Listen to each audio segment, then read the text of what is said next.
I'm clicking go live. Don't hit begin show yet.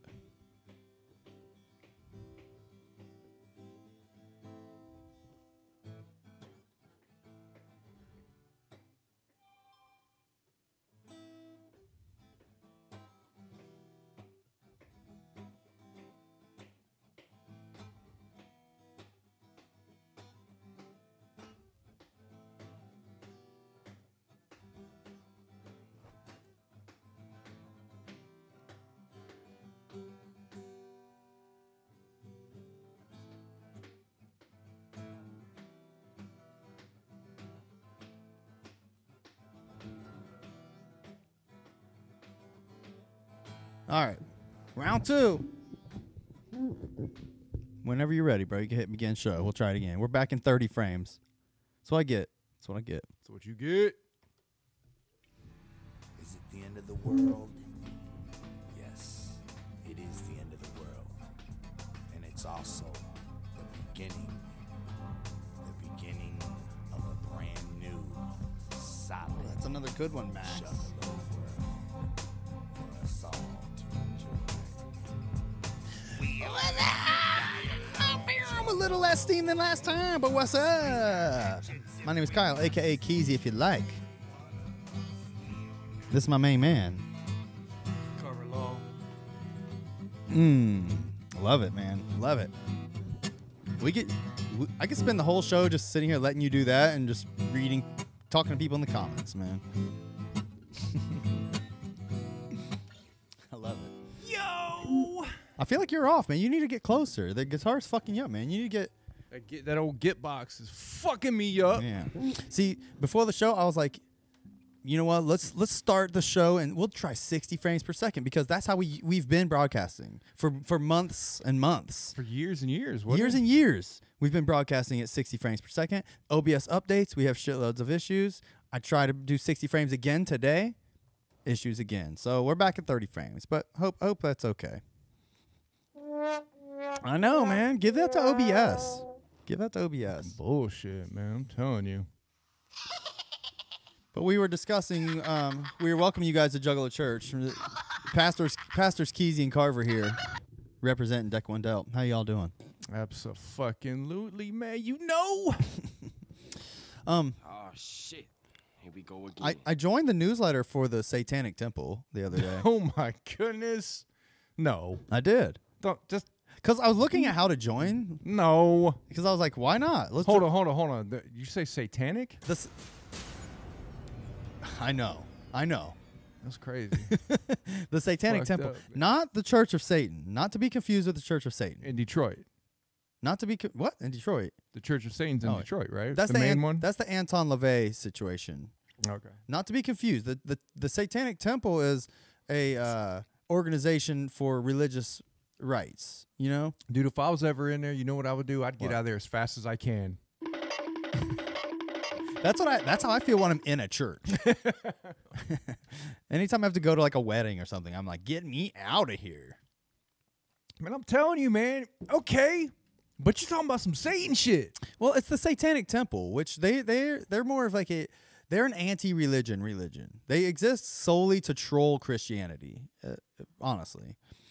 So I joined their mailing list because I was like, oh, I want to see what's going on with these guys. They're cool. They have a ritual on their website about how to be able to get your abortion, like use your religious rights as a Satanist to get your abortion. Did you say abortion? Yeah.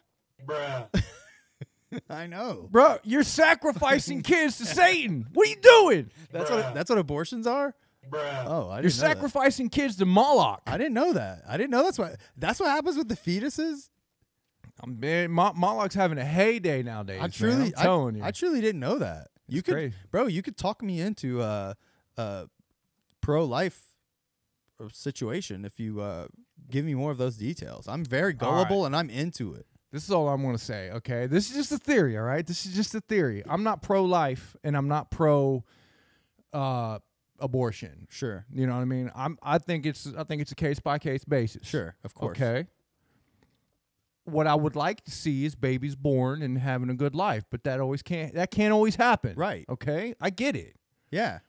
Sometimes they're retarded. Sometimes they're retarded, and sometimes, you know, we just have too many damn people on the planet. Yeah. Okay, I understand. We can't just keep, you know, girls can't just be, you know, spreading her like and Squirting out babies. just babies. There's another out one. with no dads. You know that, and that's the worst part. When Don't they you got, have a squirt sound?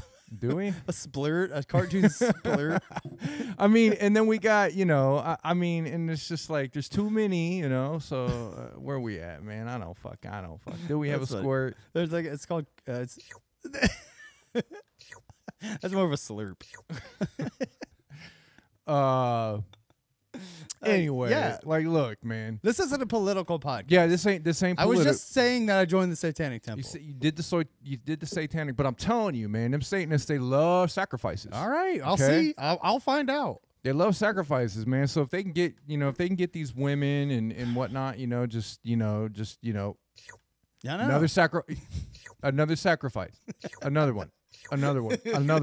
They're Just slurping them up. Just abortion after abortion. That's Moloch. Every time he gets one, he's like, Moloch. So you know, stay. You know, just think about it. Okay, just think about it. If you do Wow. get an abortion, don't sacrifice it to Moloch. we're pro babies around here. Okay, Okay, we like babies. Just don't do it, man. I'm telling you, Moloch's got enough. We like babies unless they're retarded. I'm sorry. I'm just, you know, Feed the retarded babies to Moloch all you want. It's Just a like big- just like Game of Thrones. and then Moloch like Didn't they feed the babies to the others on Game of Thrones? Remember? They were like, Oh yeah, they did, didn't they? yeah, And then Moloch, like you feed them all the you know, retarded babies, as you said. right. They And were then- just feeding them boys though. and then What's the difference? Right. Moloch. That This would coming be- from a dad of 3 girls. I mean, 3 boys, retarded babies. What's the difference? Well, you know what they say: girls break your heart, boys break your shit. That's true. So at least you don't have any broken shit. That's true. You know, all your stuff is intact Yeah, except my heart. except your heart. It's fucked. They break your heart, don't they? It's fucked. I could imagine. Yeah, man. I could. It's shattered or smashed even. I couldn't imagine being a. Yeah, that's my heart. I couldn't imagine being a dad of 1, 2, Yeah. 3 girls. Yeah, I know. Couldn't imagine it. I know, man. All right. Anyways, The Soitanic Temple, more like. all right. So, speaking of spooky things like the Satanic Temple, this is spooky month. Spooky month, man. October. Everybody loves it. You know, we've been on a roll talking about games. Yes, we have. Seems to be like a segment that's pretty much hit off. We should become a game channel. Yeah, I agree. We should drop the Juggalo Done shit. with Juggalo shit. Drop the Juggalo shit and become a gaming channel. We would get more subscribers. We would get more hits. We would probably, you know, start to make money. That's true. So I think we should do that. Yeah, sell out completely 100%. Yeah, just get out of here as quick as we can. I know. I mean, what are the Juggalos doing for us? What are they doing out there? What are they, Laughing at us. yeah. Yeah, that's how Juggalos sound when they laugh too. Mhm. I've heard it. Every Juggalo does have that stupid fucking little wicked. I would call that a wicked little laugh. Wicked. And they got those weirdo screams. Yeah, I do. Juggalo Gaming, DJ Slug. That's All right. a good one. I think Kuma already has the lock on that. Yeah. You know, Kuma streams, right? Does he? Mm-hmm. He plays cool shit. Like he'll play like new games and shit. Really? Mhm. Like new games, as in what kind of new games?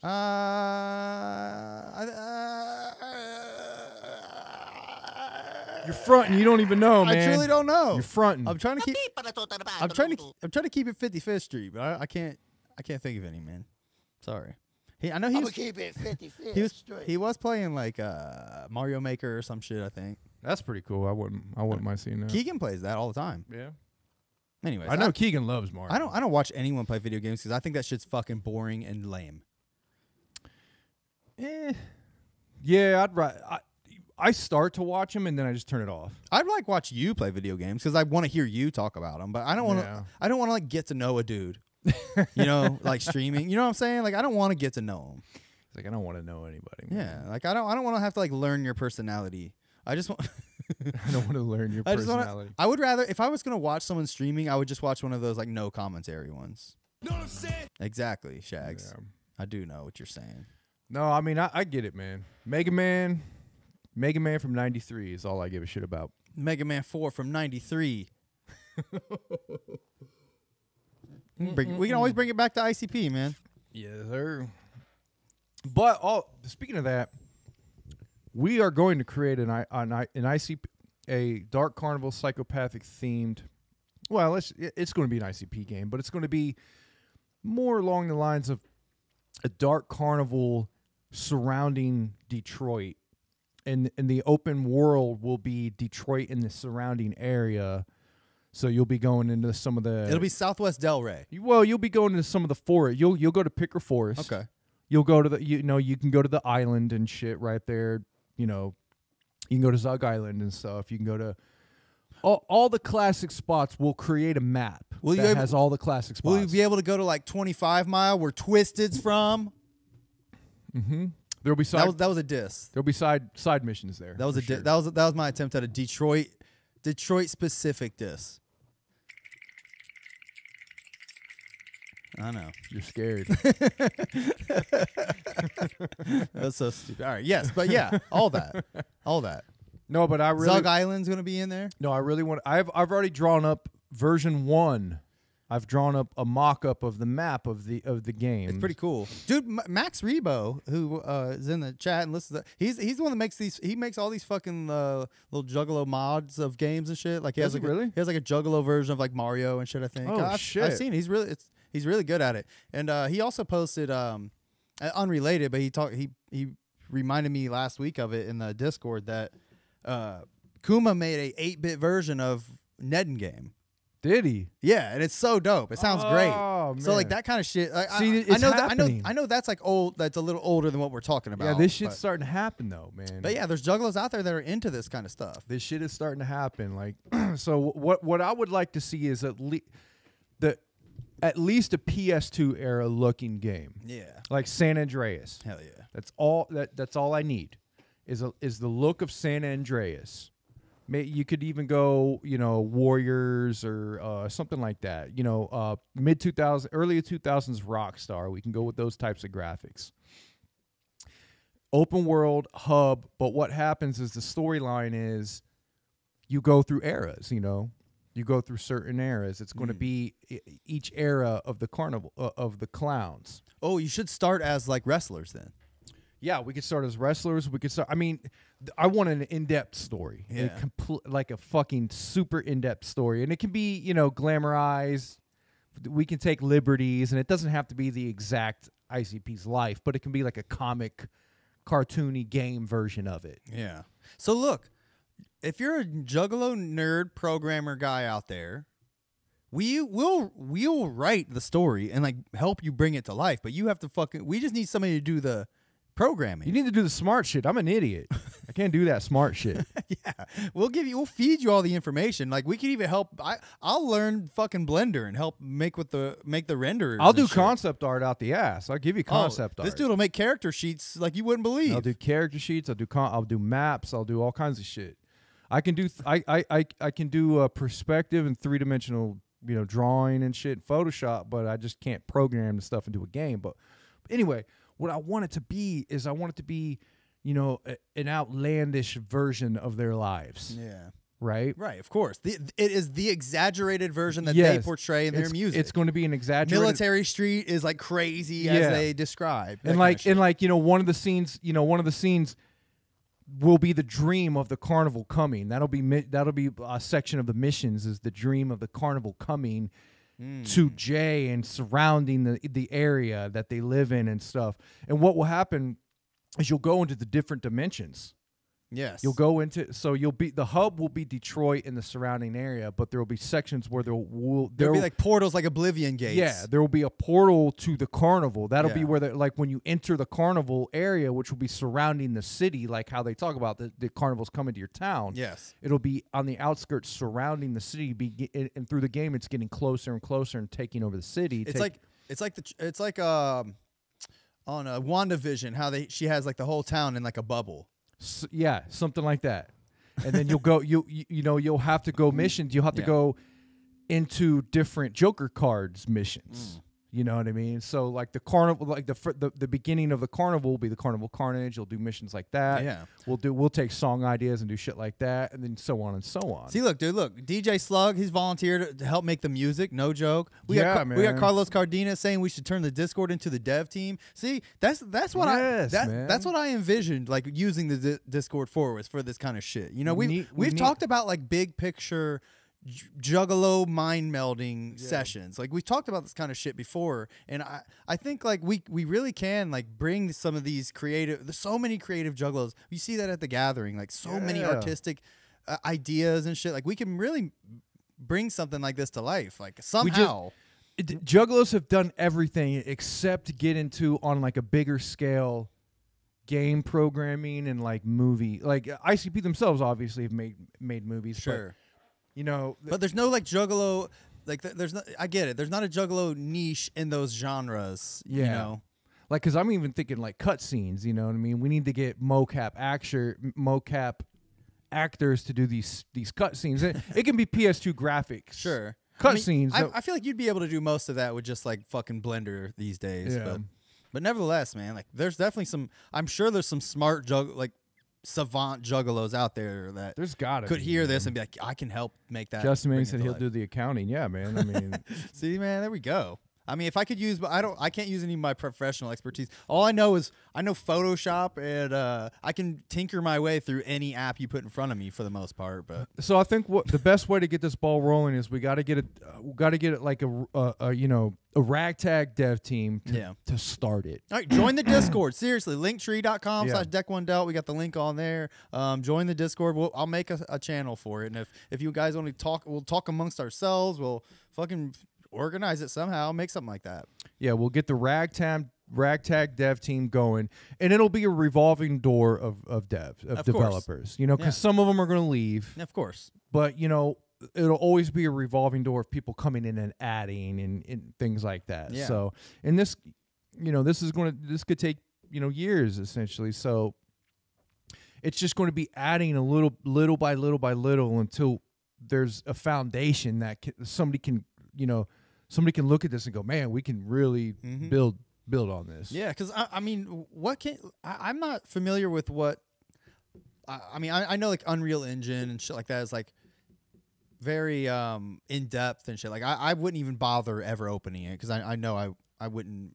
I'm not confident like I could tinker my way through that. But I guess what I'm getting at is I wonder if there is like more of a rudimentary, like almost RPG maker style application that you can make these type of games. Like, I mean, you could legit you could make this kind of game in like Roblox if you wanted, legitimately. But I mean, it would be Roblox style. But I'm just saying, like something like that for a PS2 style graphics. You know, does something like that exist? Like the Roblox game studio is impressively like in depth and easy to use. I've tinkered with it. My daughter has made games on it, but I know people do some crazy shit on Dreams. I'm sure. Yeah, Dreams. I think that would be an easy one, but it would be hard for people to access that. Unfortunately, it's got to be something that everybody can access. That's why I'm thinking. But Dreams would be amazing because you could do VR. Yeah, is there a way that the Unreal Engine can be toned down and like, you know, you don't have to, you know, because everything you see people make with Unreal is like amazing looking. Yeah. Is there a way to make shit that doesn't have to be that incredibly great looking? Yeah, I would just assume simple so. textures. You know, we take pictures of textures, like, and this is what I'm thinking of some of the buildings in the map, the hub world. Just for example, we take pictures of fucking buildings, and we just slap that texture on a fucking polygonal. Of course, that part's easy. Just that type, the way they used to make games in the beginning of three-dimensional gaming. You get close to it, it's all fucking stretched out and fucking blurry. It's fine. It can be like that. Yeah, of course. I get it. It can be like that. I feel you that. know? That's how like Grand Theft Auto 3 and shit was. You know? Just check. You know, I'm thinking of shit like Max Payne too. If everybody ever saw Max Payne, that was like the perfect game where like they just used textures for everything and like it was cool. Just pictures of real stuff and they slapped it on. You know, boom. Somebody said, Justin Manny said, will Twiztid be the game's villains? I mean, it'll all be there. It'll all be there, man. I think Twiztid should be like your homies, like throughout the game. Like maybe if you really got deep, the DLC The So- DLC. So it ends with the family era, and then the DLC is like Twiztid joins, creates MNE, and then they're the villain in the DLC. Yeah, my vision is the story. The story starts from the beginning, and then it ends at like the Shangri-La Hell's Pit era. Yeah, that'd You be great. know- It captures the whole fucking legacy. Yeah, of like the whole legacy of the first the six. that'd be dope, bro. That's so dope. So to move topics, I also had another vision for a theoretical, and I texted you this, a theoretical cover band for Yes. ICP. Yes. I had a few questions about this. Okay. I would like to see a cover band for ICP. It doesn't have to be two rappers that paint themselves as Jay and Shaggy, and they just go out there and do the exact same thing Jay and Shaggy did. I don't want that. You're like Hatchet Man Project. I'm talking about a full band, and I'm talking about multiple rappers, that a revolving door of multiple vocalists that come in and out, and whatever they specialize in, whatever song that they specialize in, they come and do. Like, you might have five vocalists in this band that like trade places, Okay. right? We're not trying to be Jay and Shaggy. We're just trying to move their songs to an audience. Sure. Keep the We're legacy being the alive. vessel through an audience. But the main attraction of the show would be stage sets. It would be the live band and stage sets. So we would go through the eras, and you would take breaks in between eras and I stuff, see. and build the set back up and shit like that. So it would almost be like a It would almost be like have to be like it's like a musical. Yeah, essentially like a musical, but maybe tone it. You don't have to go that crazy. The stage sets could be like, broken down and put back up pretty easily.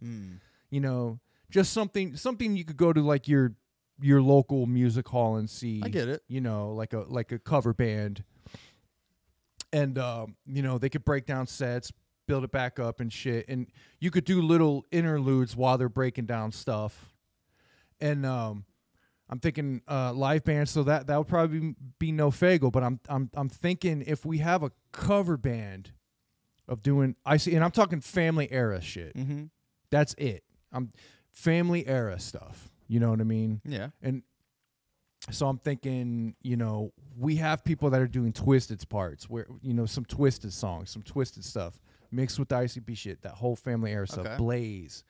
All that shit. So you're gonna. I think multiple vocalists would have to be a thing. You can't just have two people doing all of that, The best or one person doing. I would say it, the best way to do that would be to have like a band like 5 to 7 people or whatever. Yeah. But like 3 or 4 of the band be like switch on and off. Or Yeah, whatever. they don't all have to be playing instruments. Right, I mean, right. I would definitely want a drummer, guitarist, and a bassist Right. for sure. But maybe like the other 3 or 4 are like one plays rhythm on one, but maybe Two DJs. Oh, okay. I want two There you DJs. By go. the way, All right, that'd be cool. I want two DJs and a drummer, bassist, and a guitarist. Okay. What about this? This is something that you're just imagining. Yeah, something that it's a theoretical thing I'm imagining. All And I'm right. imagining because there's songs I could think I could do pretty good. Say if I'm a vocalist in this band, I could do 5 or 6 ICP songs really good, but there's some I couldn't do. Sure. So I'm thinking that there's probably that would be the same way. I don't think there would have to be multiple vocalists Yeah.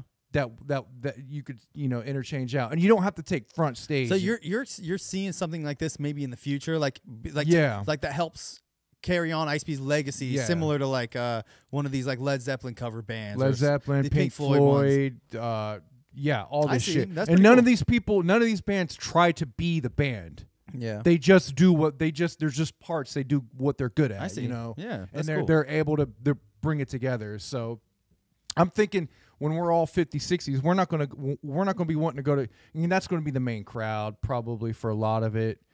Is a lot of a lot of old timers going to see what they loved, what they grew up loving in these cover bands. You'll have some of the young crowd coming in, but Yeah.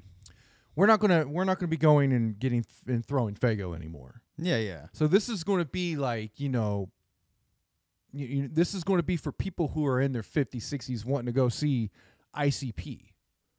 You know what I mean? The shit they grew up with, So we need a cover band that can bring it and display it in such a way that's like, big, but we don't need the Fago anymore, and we don't need people trying to be ICP and Jay and Shaggy. We can have clowns, we can have theatrics of people coming out with their paint on and stuff. So, But the actual rappers do not have to be Jay and trying to be Jay and Shaggy. it just needs to be like a spectacle. It needs to be a spectacle, but we need people that are good at rapping those songs and trying to sound pretty close. You need people that do them justice, not just Yes. bullshitting their way through a song. And they don't have to paint their face. I would say the rappers who are doing this shit, don't paint your face and don't throw Fago, because that's what ICP need to maintain. That was why they were special. Sure, I feel that. So what we would do is we would have theatrics that are around the rappers on stage doing the shit and displaying what ICP were, but not them themselves. What could they like? What would be something a little more like appropriate in those kind of settings to throw at the crowd instead of Fago? Like that would be like an homage to that. That's kind of what I'm thinking. Like I'd say you could like beach balls with Fago written on them. Yeah, you could still do fog. You could still do glitter and all that type That of kind shit. of shit. I think that kind of shit would glitter fill it. cannons and Yeah. shit like that. But like, just I can't see I can't see a cover band throwing Fago. You know, and like just trying to be ICP. I don't know if I'd want to see that. Yeah, I feel that. I would rather see a theatric kind of show that paid homage to them. Well, dude, you know what? I mean, they're only 50. we got 20, 30 more years of them ripping the stage. 75-year-old Violent J on stage, still ripping it up, dude. The Wicked Clowns will never die. All right? Well, no, they're going to be carried on. No, they won't. I mean, They will just never die. Their essence. No, they're just never going to die. Their essence will never die. You're right. I don't know what kind of satanic churches are gotten into you, but people still die now. I mean, come on. All right, if you say so. I mean, that's not what I'm learning, but okay. Yes, thank you. Thank you, my Lord and Savior, for backing me up on that. Hail Satan. Hail Satan. Music to my ears. Babies crying. Yes. The sounds of people is suffering. Music to my ears now. Now that I've signed ooh, gross. People happy? Gross. Now that I've signed up for the Satanic Temple newsletter, I don't want to hear that shit anymore. You're crazy, man. I just want to be able to get my abortions in peace, okay? All right. Bruh. But nevertheless, you're the Family Era band sounds like a pretty cool Just an idea. I had a vision, man. we should do one of these days, like one day when our podcast is like million subscribers. billions of subscribers. Yeah. One day, we'll be able to host our own like American Idol making the band situation where we'll be able to create that band ourselves. Well, it's only customary. We need to do. I mean, it's customary to do that when we hit 1 million subscribers. I would say. yeah, I would agree. Yeah. Okay. Make your own band. Once you get to 1 million subscribers, you can make your own band, right? Yeah. That's what YouTube like. There's YouTube shows like all the things you get like to once you get to 1,000 subscribers, you know you can start monetizing. Yeah. Once you get to 1 million, You make your own band. you can make your own band. And when we get to, I would say even before 1,500,000, that's when we make the game first. We'll do the game. Oh, so YouTube will give us the game Yeah. at 500,000. They'll give us a dev team. All right, that's sweet. Well, they'll just give us money. We'll have a dev team by then. Yeah, that right. we'll just need the money. yeah, we'll just need the capital. You call it capital. Capital. Capitale. Yeah. Yes, it's liquid. Capitale. Yes, sir. All right. Nevertheless, let's Sign up for the black cubes, Keezy. Sign up for the black cube on Saturn. I Keezy. will email me. I will seriously email me. All right. Oh, shit. Let's talk about. All right, let's get into Carver's Midway game segment. You need a little jingle or something. So Carver's Midway games. we do. So Carver's Midway game segment has been a thing we've been doing for the past. It's been a few weeks. You want something to drink, man? I'm gonna grab me something. You want something? Yeah. We'll go ahead. But I've just been keeping it real, man, with this segment. And I just keep every YouTube video and every YouTube channel I see go into movies. Well, let's go into games, man. And sure. and there's some creepy games out there, and I got a few this week. So we're gonna go and we're gonna talk about Axiom Verge. Let me get you the big picture here. So Axiom Verge is a great game. Whoops. This one. It's a Metroidvania in the same vein as Super Metroid. So for those of you who like that old school Metroidvania shit, Super Metroid 2D side scroller shit, this game is, I mean, it's great. One dude did it all, and Carver was telling me that blows my mind. yeah, one dude did this whole fucking game, and trust me, I've 100%ed this game, and like I can't even imagine, but it's a great game. Axiom Verge, check that shit out. Awesome. They have a second one out too now. I think you can get it on Switch. You can get PS4, all that shit. I'll just show a clip of it real quick. Yeah, we can show. Yeah, I mean, oh man, the art style of this game is great. It reminds you of that old Nintendo shit, you know. This is Axiom Verge. Let's see if we can hear it. Let's turn the volume up a little bit. Oh, the music in this game is fucking phenomenal. I didn't know it was like. Well, I mean, what would you call this? This is 8-bit, right? Yeah. Wow, Yeah. that's cool. Look at his gun. It's pretty crazy. All right, this looks dope as fuck already. Oh, the game, the music in this game is amazing, man. The art style, the I can't music. believe one guy made this game. Yeah. Wow. So you got this game on what system? I got it for Switch and PS4, Okay. and I 100%ed on both of them. Nice. 100% on the Switch, and All then I right. got it for PS4 and 100% on there. So Very dope. Okay. just very moody, atmospheric sound. I mean, you'll love it. I mean, I would sell my soul to the person who says this game sucks. So if you don't Okay. like this game, you have my soul. Wow. So you want to join the Satanic Temple? Absolutely. Listen to that music, though. It's that beat, man. It's cool shit. You'd like it, man. You're hearing a lot of the sound effects right now, but when you're actually playing this game, those beats just, I mean, they infect you. It's great shit. Yeah, this looks dope. Oh, that looks sweet. Very cool. All right, what's the next one? All right, so the next one is a classic that I think a lot of people have liked. Evil Dead: A Fistful of Boomstick. I mean, who doesn't like Evil Dead? I mean, you know, who tell me someone, show me someone, point out someone who doesn't like Evil Dead. I mean, it's good shit, you know what I mean? If you don't like it, it's cool, but Yeah, Evil Dead's the shit. I remember when I saw Army of Darkness, and I saw it in the theater when I was a kid, and it blew my mind. I went back and watched the old ones. But this is PS2 era shit, so that's what you're getting into. And this is what we want the Juggalo game to look like. Yes, this is essentially what I want the Juggalo game to look like. Exactly this. Yeah, these graphics would be so fucking sweet. It would be perfect. It'd be absolutely perfect. Because look at the fucking the textures and shit. There's literally none on some of these buildings. I would say I would probably go more for a Max Payne texture. A little grittier style. Yeah, they're a little grittier. This one has a little bit of some cartoony elements. Yeah, this is a little more clean and cartoony, as where Max Payne and Manhunt and the Warriors, real gritty.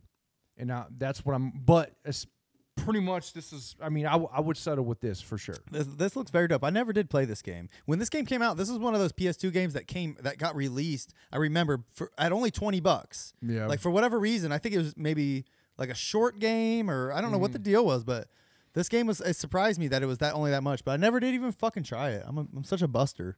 Yeah. I think I was an Xbox fanboy at the time. I don't know if it came out for Xbox. I don't know. It probably did. Might have. Well, Xbox didn't market this kind of shit, you know. yeah. Xbox was all about back then. Xbox was all about, we're hardcore gamers. It's all about first-person shooter, and that type of shit. It was a competitive machine, as where PlayStation was, This looks sweet though. I didn't know. It looks like a almost open world. It's pretty open. You pretty get dope. you get put on big maps. Pretty But good game. for what it's not for what it's worth. 50 But cents bulletproof, yeah. Oh, I never did play that. I did play I don't know if I mentioned it, but I did buy and play the new Evil Dead game, and it's hard as shit. Really? Did I mention that on here already? I don't think so. It's like it's fine. It was another cheap game. It was only $40, brand new on PS5, and it's like the graphics are incredible. But it's one of those like games like Friday the 13th where it's the asymmetrical multiplayer. Yeah, it's not very fun. And this is funny. It's got typical This Bruce. looks awesome. Yeah, it's typical Bruce Campbell. Funny, stupid shit. It's great. All right, what's the Anyway, next one? So the next one is Whoops, hold on. this is another movie tie-in game. The Thing.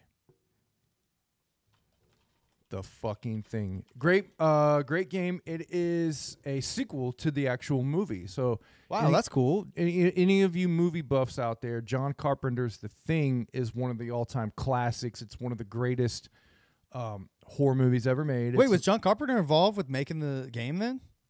I don't know. I don't know if he was involved with the game. I can't tell you that. I like your. Is this a sticker that No. that came with it? Yeah, it came with it. Oh, it says must be 17 on it. I don't know if you guys can see it. It's kind of funny. Yeah. But yeah, I mean, just classic game, The Thing. For anyone out there who's never seen The Thing, watch that this Halloween. I've never seen watch it. that. You've never seen it? Never. Dude, watch that. I will watch that. It's got Keith David and Kurt Russell in it. I don't know who Keith David is. Keith David's like Oh, he's a cool black guy, right? yeah, he's like a cool black guy with the voice. Yeah, I He do did remember. Spawn. Yeah. Oh, yeah. Yeah, he did Spawn's voice. Yes, I He's do know that guy. Keith David's awesome. He was also in the Roddy Piper movie. God, I always forget the name of the movie where they take the glasses off, they see the aliens. I don't know that movie. It's a great movie. It's also a John Carpenter movie. But yeah, The Thing, some of the greatest practical effects you'll ever see. I mean, I hear it's a classic. Like, It is. I know I've slept on it. I know I like it. I know they redid it a couple years ago, and I don't think It's horrible. Really? The redo is horrible. There's an old one called The Thing from Outer Space. That was Okay. like the 50s or whatever. Then John Carpenter remade it, just called it The Thing. That's the classic great one. So is this like it's like squad based? Yeah, you have people with you. You have people with you, and you have to take Whoa, care of that them. looks creepy as They fuck. go crazy and shit. Like the people that are with you go crazy, so you have to like calm them down and shit like that. Yeah, cool as fuck. The Thing, it's kind of creepy. I never even heard of I never even knew there was a game. Yeah. Here, this is the most replayed part of this video. Let's see which I didn't know YouTube did that. Is that new? I think so. It might be. So did you beat this game? I have not beat it. Okay. I've played quite a bit of it, but It I looks haven't pretty beat it. cool. Like I like the Yeah, it's pretty cool. The interface looks ahead of its time, like as far as choosing your Yeah, gun. you got a weapon wheel. Yeah, that You was actually just get a saying. weapon like wheel that. in it, That's yeah. like some Last of Us shit, you know. That's pretty dope. Yeah, it's pretty cool, man. Which, by the way, you excited for that new God of War? I mean, yeah, of course, I'll play it. Okay, you gonna get it right when it comes out? I mean, it's God of War. I'm not like, oh my god, but like, Yeah. I know it'll be good. I'm definitely gonna buy that shit. All right, Yeah. What's the next one? The next one is fucking. If you haven't played this game, you're missing out. This is Bully. And the reason why I'm going in on this game is because, number one, it's almost exactly how I want the ICP game to look and feel. Ah, okay. And almost the same exact size. Like the size of this town is about how big we should do it. Okay. And there's everything in this town. There's the downtown, there's the school campus, there's the lake, the woods, the bike trails, everything you could need. Great game, and this is more of how I envision the game to look. So why are you recommending this for the Halloween? The reason why I'm recommending this for Halloween is because there's a Halloween section in this game. This takes place in a school year, so there is actually Let me find that. there's a section of missions in this game that takes place during Halloween. You're actually wearing a costume and everything. Everybody's running around in costumes. So Oh, here it is. yeah, so Bully is a goat. I mean, it's one of my favorite games of all time. He's wearing a skeleton costume. That's cool. Yeah, you Hold on, put here, it I'll show on. you. Yeah, and it's just funny. Like it's great. It gives you the great Halloween feel because the entire overworld is like Halloween themed. That's really cool. Yeah. That's awesome. I like that kind of shit. Like when the game just like it gives you just extra shit to look at instead of the same old shit. You know. Yes. That's awesome. And you can get this on PS4. That it's actually upscaled for PS4. Oh, that's cool. Yeah, it runs way. It's probably better. only like $10 too. Yeah, it runs way better and it looks a lot better. Wow, I never did fuck with that game. Yes. That was like, I think the idea of that was to make a Grand Theft Auto for children, right? Yeah, I mean, Or there's more for a younger there's audience, definitely let's say that. sexual themes and Yeah. drug themes But to it's, it. it's probably rated. Yeah, it's rated T for teen. Yes. Yeah. So it's a little more palatable for kids. All right. What's the next one? And then the last one is Dark Watch. This is a great first-person shooter Capcom game, and it's a western genre. I love western genres, especially like spooky western shit, and that's exactly what this game is. There's graveyards, there's fucking zombies, there's monsters, there's this is a great fucking game. It gives you pretty much anything you could want. If you like western shit, if you like spooky, crazy, monster shit, you're going to love this game. And this is a classic, and I have not seen this game anywhere. I don't know where you can play this besides PS2 and Xbox. We tried looking before the show. I couldn't find anywhere to like play. There's no like PC version as far as I can tell. I have no clue, but Wow, these graphics look very yeah, dope. they're some of the best graphics on PS2. Those skeletons look incredible. Yeah, like that look like PS3 graphics. Yeah, the monsters, the guns in this game, great. This looks too scary for me. It's not. It's not scary, dude. I don't know if I could do it. It's great, man. It looks really cool though. That gun looks incredible. Yeah, you get all kinds of shit. You get like a monster vision, so you can hit your sticks. It's one of the first PS2 games where you hit the sticks in, like the L3 and R3. Like I don't remember that for PS2, but you use this game. Yeah, there's hot chicks in the game. Sweet. There's guns, there's TNA. Whoa, hell yeah, he's fucking her right now. I mean, there's all kinds of cool Whoa. shit. Hell yeah. Hell yeah. Get Yeah, some, bro. man. Look at him go. I mean, cool shit, man. That is cool. Fuck yeah, Yeah. dude. Suck that blood. Mm-hmm. Yeah, he turns into a vampire very early in the game. Spoiler alert. Nice. Hot gothic chicks. It's a Capcom game, so I mean, this game is essentially flawless. There was never a sequel that we read when we looked it up earlier. There was never, Yeah. but there was a canceled sequel. Yeah, There's books about it though. there is a costume you can get too. Yeah, if you look it up on Amazon. Yeah, you can still buy it. It's $50 for the costume. That's funny. But man, if you like Western horror shit, you'll love it. And it's called Dark Watch it's called Dark Watch. Yes, for PS2. Here, I'll let you show it again. Dark Watch. Yes, PS2 Dark Watch. Great shit. So this game, I wonder if it's hard to find, like if it's worth anything. I had to get this one off eBay. What'd you pay for it? Do you remember? It's pretty expensive. You look it up. It can be kind of expensive. So if you want to get a complete one with the manual and everything, it can be. If you just get the disc, you could probably. It's pretty affordable. But if you want the whole complete in box, it's going to be a little pricey. Yeah, $45 looks to be about a going rate for it. Yeah. Well, that's pretty cool though, man. Like that game looks really awesome. I'm sure at the time I probably would have liked it. I think that I don't know if I could go back and play a game like that personally, but not to mention it does look too scary for me. Man, it's not that scary. What game is this? The very last one is called Dark Watch. It's a PS2 game, and it is like I said, horror genre, Western genre shit. And speaking of the horror Western genre, one of the greatest of all time is going to be Undead Nightmare, Red Dead Undead Nightmare for PS3. Oh, sure, yeah. One of the greatest fucking. I mean, that is one of the greatest add-ons to any game of all time. I ever. never did play that because I didn't play Red Dead at all back then. Yeah. I wish I would have got hip to that. Yeah. I'm surprised. Why won't they fucking remaster that, dude? Hopefully they God, are. I hope they do that. Because it's fucking Rockstar, dude. All they give a shit about now is Grand Theft Auto. That's all they fucking care about. Rockstar are the biggest sons of bitches in the gaming industry. Fuck them, man. They're assholes. I mean, they make Red Dead Redemption 2, which is arguably like one of the greatest gaming feats of all time. and they don't pay it any fucking mind because No. GTA 5 still over here being their $1 billion cash cow after 10 years. Ridiculous. It's bullshit. And then they re-released the remasters of 3 and 4 or 2 and 3 or whatever it was, That are fucking half-assed. and they're half-ass. You know, like it's such a they dropped the fucking ball, man. What a shame.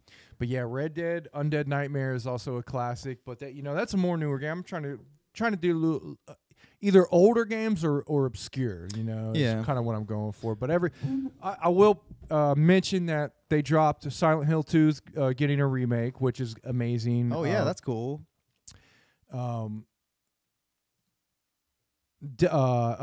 Dead Space is getting a remake as well. So I mean, for horror genre gaming, it's a pretty good time to be alive. Did they remake Silent Hill 1?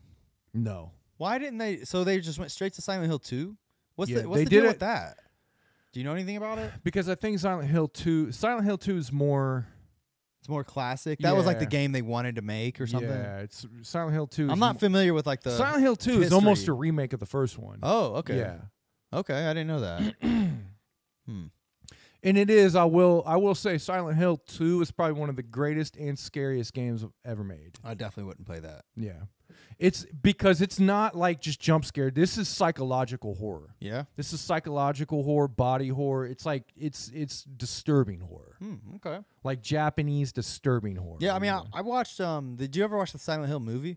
Yes. Did you like it? The first one, yeah, it was all right. They made a couple of them, didn't they? I think they did make a sequel, Yeah. which I don't remember it at all, so it must not have been that great. The first one was pretty good. First one was pretty good. Yeah. I was gonna say that. Like I thought it was I don't know how good of an adaptation it was for the game, but I thought the movie itself, as a whole, like as a standalone, was fine.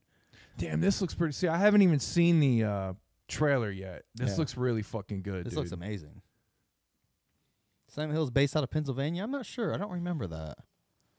Silent Hill is great, man. Have you have I talked about A Plague Tale on here? Did I mention You that? have, yeah, you have. The sequel to it just came out. I'm gonna get that, but Okay. like I think that would be a good horror game to play for the Yeah? record. If Okay. anybody's into that shit, like it was free on PlayStation in July. If you got it, great. But I think it just left Game Pass. But the sequel's on Game Pass. It just came out. I mean that I'm about to go buy that shit probably next week. Oh yeah. Anyways, I didn't mean to. But yeah, step that's on all it. I Just got, reminded man. me. Dope game recommended. All PS2 games. You're on a PS2 game. Well, kick. I got this is a PS4. Axiom Verge was a PS4 game, but you can pretty much get that anywhere. Yeah. Axiom Verge you can get anywhere, but these are games. Bully you can get on PS4. The Thing, I don't know where you can get The Thing. Evil Dead, I'm not sure where you can get that. Most of these games, I have no clue where else you can get them besides PS2. Yeah. Let me see. Thing game PC. Let's see if it's on PC at least. The Thing PC. It is on PC, but I don't know if you can download it. I don't know. No, I ain't gonna do it for all of them. Yeah. But anyway, that's it, man. Cool shit, man. Thanks for recommending all those gems. Like I've legitimately only heard. I mean, I've heard of a couple of those, but you introduced me to a couple I've never heard of, which is pretty cool. Out of this whole stack, I would recommend Dark Watch and Axiom Verge. Okay, I will genuinely look into Axiom Verge. I'll see if I can get that on my Switch. And then, man, yeah. Great time to be a gamer. I mean, all these horror games being remade and shit. I mean, they've already done multiple Resident Evil games. They've done all Yeah. 4 of them. Oh, no, they're working on 4. Yeah, they just released the Yeah. trailer for 4, I think. Yeah, which that's another thing, yeah. and they're gonna keep going. I'm sure I they'll mean, do that's- 5, 6. Code Veronica, I'm sure is That's coming. a classic. I mean, 4 is a classic. Yeah, I wouldn't imagine past 4 you need any remakes. like I never played the games, but I kept up with the releases and shit of them. Yeah. I remember it was 1, 2, 3. Then I think Code Veronica came out, but I think that might have been at the time a Dreamcast exclusive. Yeah. I remember that because I watched Sean play it I stayed the night at Yeah. his house like for a weekend and watched him play it. But I'm surprised they haven't re-released that. Like that was like the essentially Resident Evil 4 at the time. It was no different Yeah. than the other fucking games. Yeah. I'm surprised they haven't fucked with that yet. Well, 4 is when they switched up the engine. That's when and you're right, and that was the over the shoulder. Like Yeah, I that's when remember they- that was controversial. Yeah, that's when they took away the tank controls. Tank controls. Yeah, tank controls is what a lot of older 3D games used. Like Tomb Raider used tank controls. Resident What do you mean by Evil, tank controls? Like it's almost binary, like forward, left, right, back. Like they're see. very tanky. That's like they feel heavy. They feel hard to use. like using the C buttons on the N64 playing Bond. Something like to that. strafe. Yes. Yeah, something like that. But tank control. I've never heard that term. You never heard that term? Yeah, tank controls is an old style gaming term. But go back and play any old all the way up to 3, Resident Evil 3, old Tomb Raider, even Silent Hill 1 and 2. I think Silent Hill 3 might even be tank controls. Yeah, that's cool, man. Yeah, tank controls make me feel autistic. Yeah, they're very hard to get control. I would say Resident Evil, Dino Crisis, shit like that, all use tank controls. Okay. Oh, dope. All But, right. Well, we've covered a lot of ground so far today. yeah. Oh yeah. By the way. Oh yeah, I'm rocking my Cartoon of Carnage shirt. Finally got them. They were a little late. We wish we had them for the drop last week, but oh yeah, man, get yours now. deck1delt.com/shop. Here, check this out. There it is. Here's the reveal.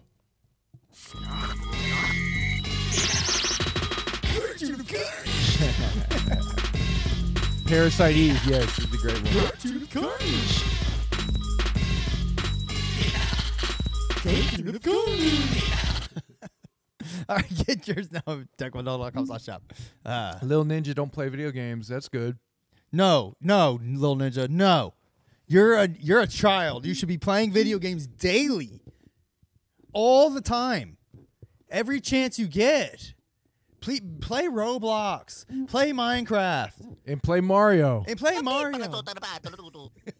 That's what kids your age should be doing, little ninja. What's wrong with you? Don't be listening to ICP. Play video games. Yes. All right.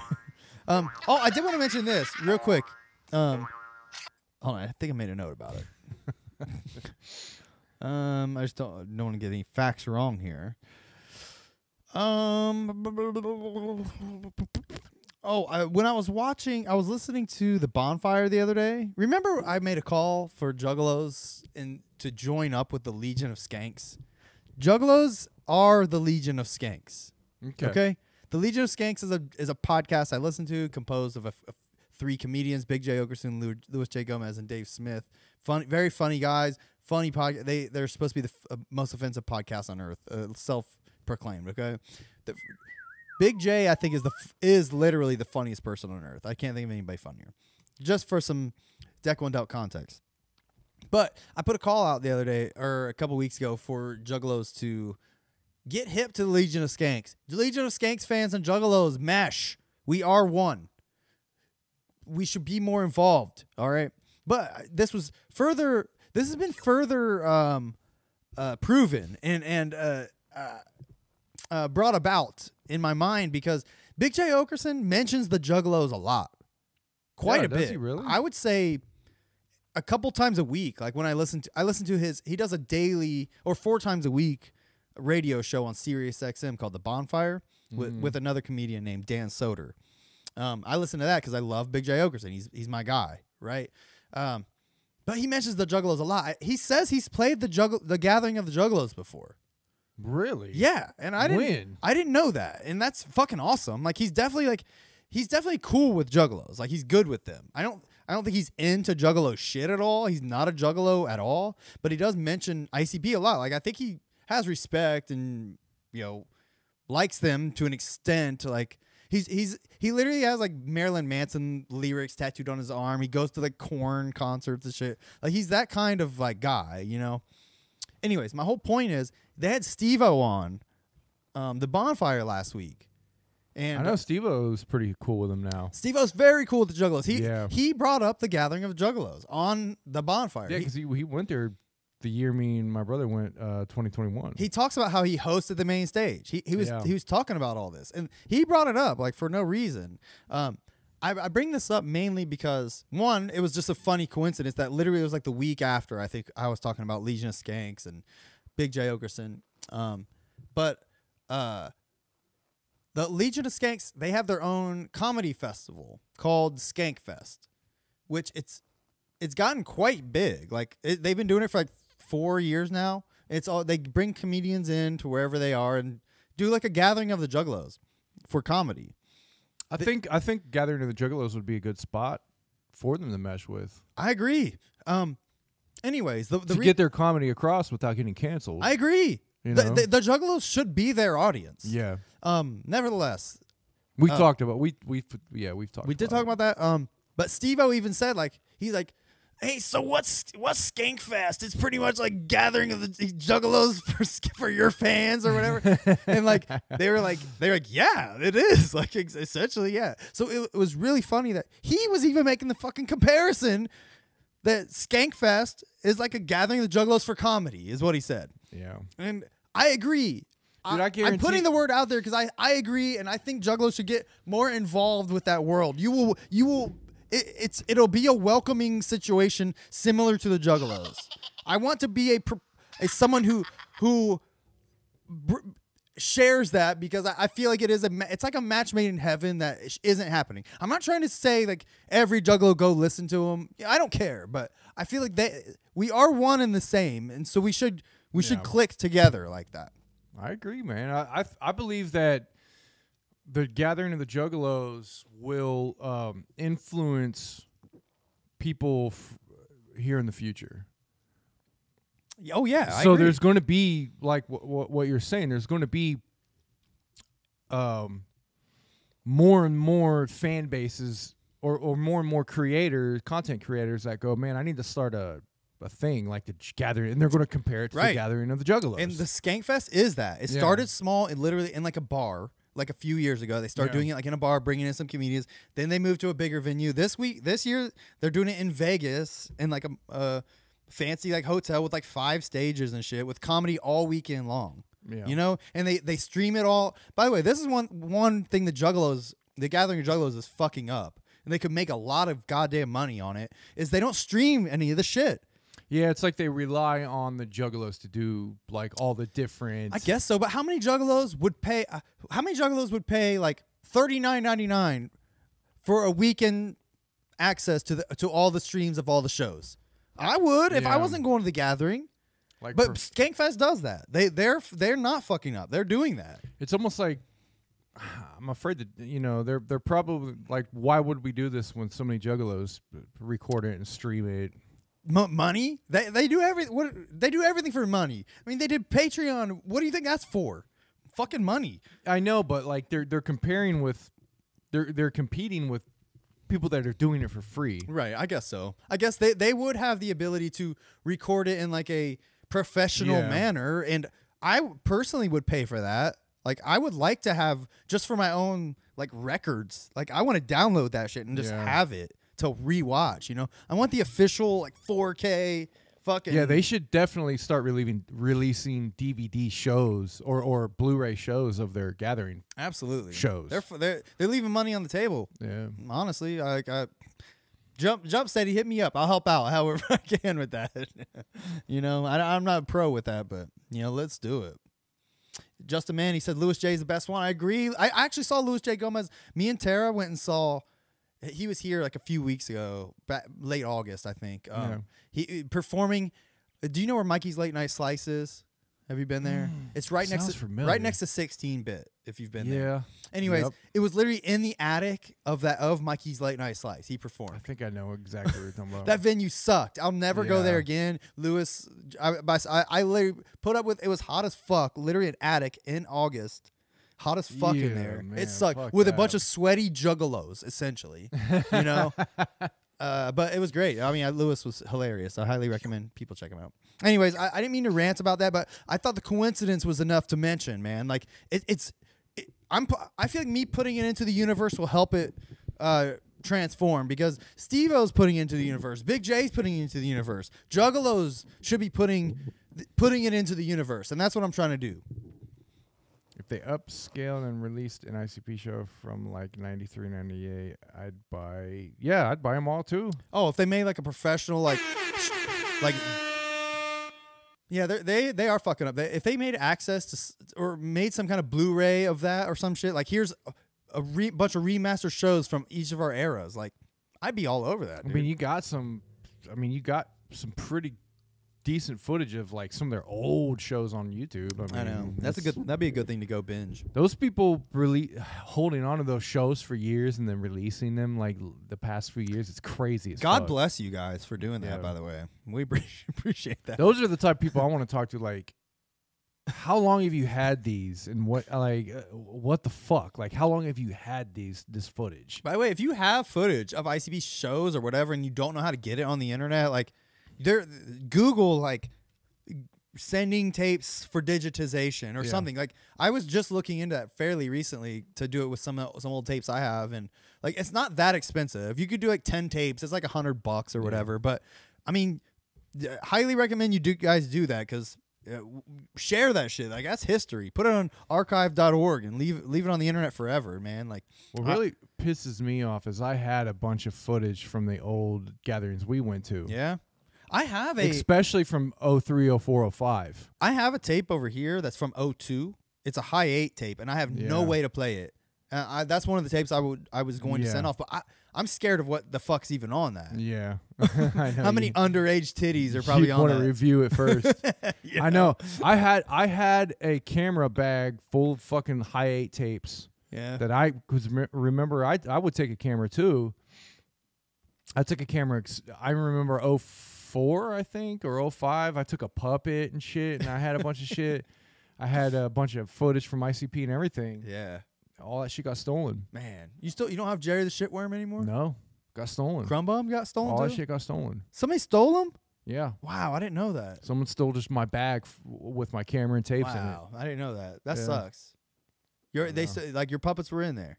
No, No, I still got the puppets. Oh, okay. But all the footage. Oh yeah, that sucks, man. All that raw footage and shit. You definitely would have had some funny shit on there. Yeah. Damn. All right, I'm glad you still have your puppets though. Yeah, man. I remember walking in the Club Chaos and shit with the puppets and everything. Yeah, I had raw footage of that shit. He made 2 puppets. They looked like, what would you describe them as? Like dragons or like frogs almost? Yeah, like, they look like fucking like goofy cartoony lizards. He made puppets out of foam and like went to the fucking Club Chaos, like dancing to Juggalo music. It was great. So funny. All right, nevertheless. Let's get it. You want to get into the album, man? We've been bullshitting for a while. All right. We're at an hour. It's about time. About time. Damn, we bullshit. I know, man. Hour goes by quick. It really does. When you're bullshit. Come, children. All right, so we're getting into Songs of Samhain, Twiztid's first Songs of Samhain album, which was released in 2020. So I don't know. I didn't listen to this close enough to know if there's like an actual theme or like what the fuck's going on with this. The theme, I think the only theme is this voice is like guiding you through. And he's basically like, this voice is like, oh yeah, welcome to the crazy nightmare Halloween thing. Okay. You're here and we're going to show you a bunch of crazy shit. That's kind of all it is. That's so funny. All right, I get it. All right. Yes, join me on this journey. It's just trying to be spooky and shit. I will say the cover for this album is the shit. Yeah. I really like it. I like the cover. That's my favorite cover of these Songs of Samhain. Let me pull it up for the Juggalos to admire. No more origin story. I don't think we have anybody lined up. Nobody's. No, I do have a list of like at least 6 or 7 people that I've been personally slacking on organizing that just because I know we have other shit to talk about, so I haven't been stressing about it. Gotcha. We will bring that back. It's just one of those not every episode things. That's all. Don't worry. I haven't forgot about y'all that have hit me up. I swear. I have a list. I swear to God. Okay. Well. Oh yeah. Okay. So here's the album cover. Very cool album cover. Yeah. The best of the 3. Yeah. I mean, that's a cool cover. Just the Halloween feel of this album to me is more prominent than the other 2. Yeah. Look, I noticed that these even look like a House of Crazies kind of mask up here. Yeah. All right, so this song is called Wash.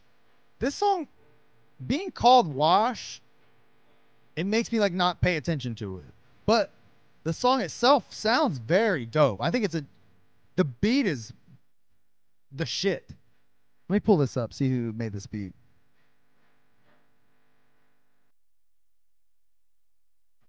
That beat is really fucking dope. It is. I mean, just So talking about brainwash, and that's what the wash is referring to. Produced by ROC. it's a good one. ROC crushed it on this one. ROC, man, I'll give you props. For sure. This is yours, by the way. Oh, thank you, sir. You get another one. Monoxide. Peel, heel, had I want to peel. Hot chop, cop, ka chill. He brings it on this. I mean, just the way he's doing it, man. I meant to look up the lyrics. This song, I don't understand what they're really talking about. This is one of those. I mean, the way this song sounds, I almost don't care. Yeah, I just like it.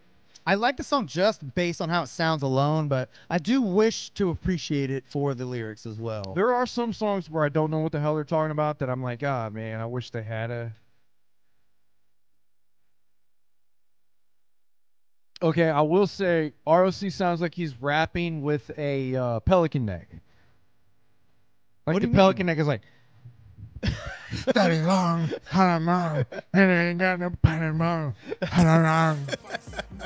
ah, that fucking. That's how his voice always sounds. Oh, that hurt. Oh, let me look. That hurt.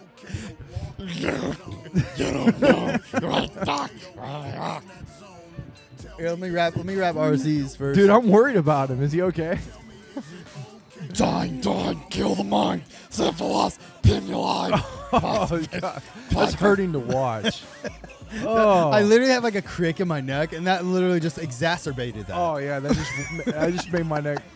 I just hurt myself doing fucking. Don't get old, guys. Don't do a pelican neck ROC voice. I highly don't recommend it. Yeah. All right, so what are they saying on the hook? So, never been divine in a world full of brainwash. Keep your thoughts alive in a world full of brainwash. I wish Pelican Neck was a new character on D1D. That is kind of Juggalo Jack's voice. It is. Focus, man. Sing your song. That's it.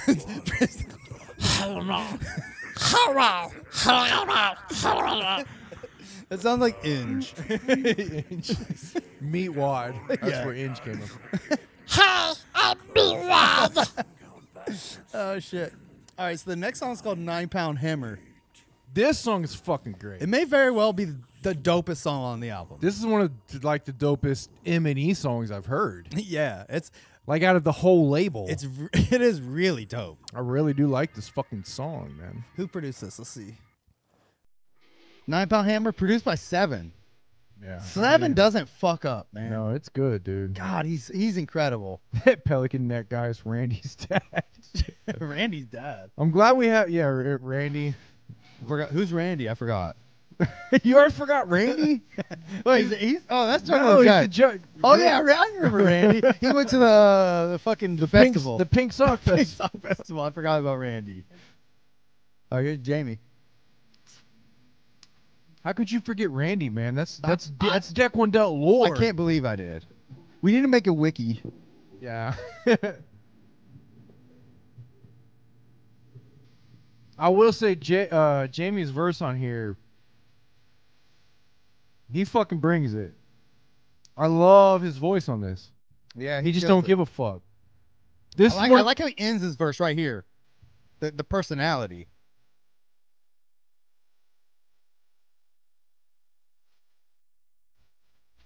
Yeah, I mean, like, that's ICP level shit. Yes. That's like bringing it like characterization to your voice, like, you know, like young early days ICP shit. Oh, yep. Yeah, it was great. Monoxide kills it on this song. too. yeah. They're just you can tell they're having fun with this one. Yes.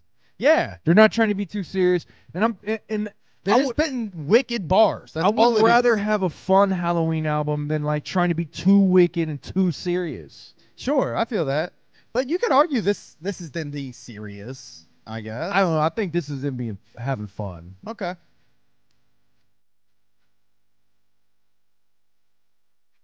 I like how he spits here at the end. That's some like advanced shit.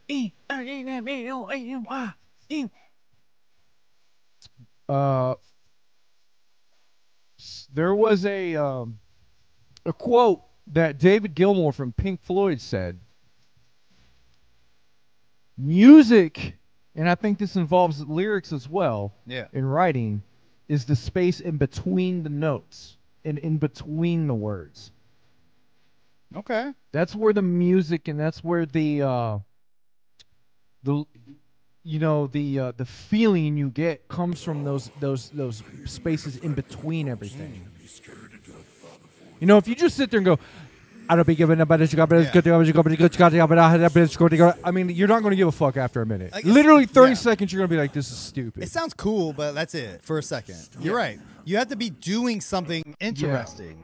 And you can't just be rapping. You can't just be rapping nonstop words. And what you're doing that's interesting is those spaces in between. Yeah, I agree with that, man. And that David Gilmour from Pink Floyd said that. That's a great assessment. This song is the shit too, by the way.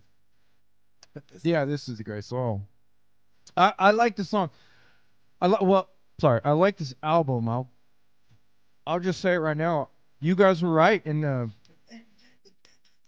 the listeners out there. You were right once again, like always. Oh, Lex fucking crushes it on this song.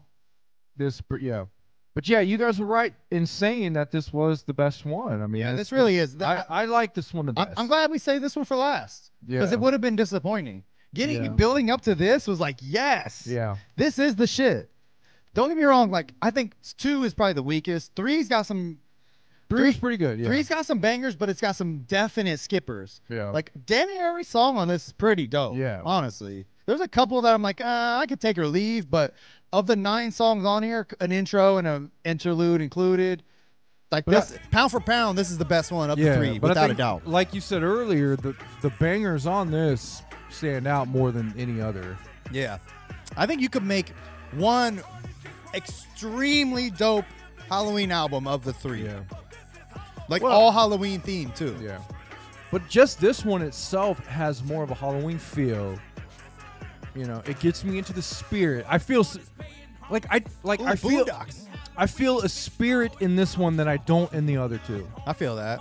If you can understand, if that makes sense. It feels like they set out to make a Halloween album, or even like almost like a new school House of Crazies album. Yeah, it seemed like this was like the album. Like, we're gonna make a classic, and then they were like, oh, let's turn it into a trilogy. Yeah, now we gotta do it every year. No, they're gonna. I guarantee next year they're gonna keep doing it. But it's the same way that happens with movies. Yeah. They make a classic, and then the studio's like, well, make it into a trilogy. Keep doing it. Keep doing it. Yeah, I know. And then you might get a couple good ones out of it, but like the first one's always the best. I think they did it the best when they did a few of these Fright Fest albums. Do you remember those? No. They did like 2 or 3 of them. I could be wrong. I don't know. But I know I've listened to them. My point is, Twiztid on Halloween, they would release like an EP of like 2 to 6 songs on an EP of like them and Blaze and whoever else was rolling with them at the time. But those almost, I think, are better off because they can concentrate and put more of that effort into 2 songs or 3 songs rather than try to fill a full fucking 10-track EP. You know? I mean, and that was like the old school formula when they would release shit. The first one they did that with Hallowicked was when they did. It was. Hold on. Every Halloween. Children of the Wasteland. Children of the Wasteland, I remember, was really good. Yep. And Juggalo Party. Yeah. All 3 were on like a Hallowicked release. I still have that. Was that the same one that had the Blaze Dead Body Man? I think also? that was 2002. The Dead Body Man might have been. Was that the same? Was that a different year then? Yeah. But my point is, they were doing that back then. Yes. Where they just had everybody kind of do a Halloween song, and they were all really good. Yeah. I would rather that. Like, don't get me wrong. Like, I think they're doing something cool here. It's almost like Broken Force style. Like, they're just getting whoever can hop on the song and doing with, mixing and matching, like that's cool and all, but I feel like I would almost rather them concentrate, like do Twiztid, do 2 songs, do one with Al Azul, and then have Boondocks do one, whatever. But and we're just fucking around, but this album, it worked. Whatever the formula you want to use at the time, you know, I like that they're throwing shit at the wall, see what sticks, but I do wish they would do more of a Halloween theme with these, you know. Well, I'll take it back to this. With this one, it worked because I think they were excited and they were pumped and they were like, yeah, let's do a Halloween album, and they were all pumped to do it. Because especially since Samhain Witch Killers was supposed to be like the resurrection of House of Crazies. Yeah. And I feel like this was like their attempt at like doing that. Yeah. But they just kind of let everybody on it, you Yeah. know, mixtape style.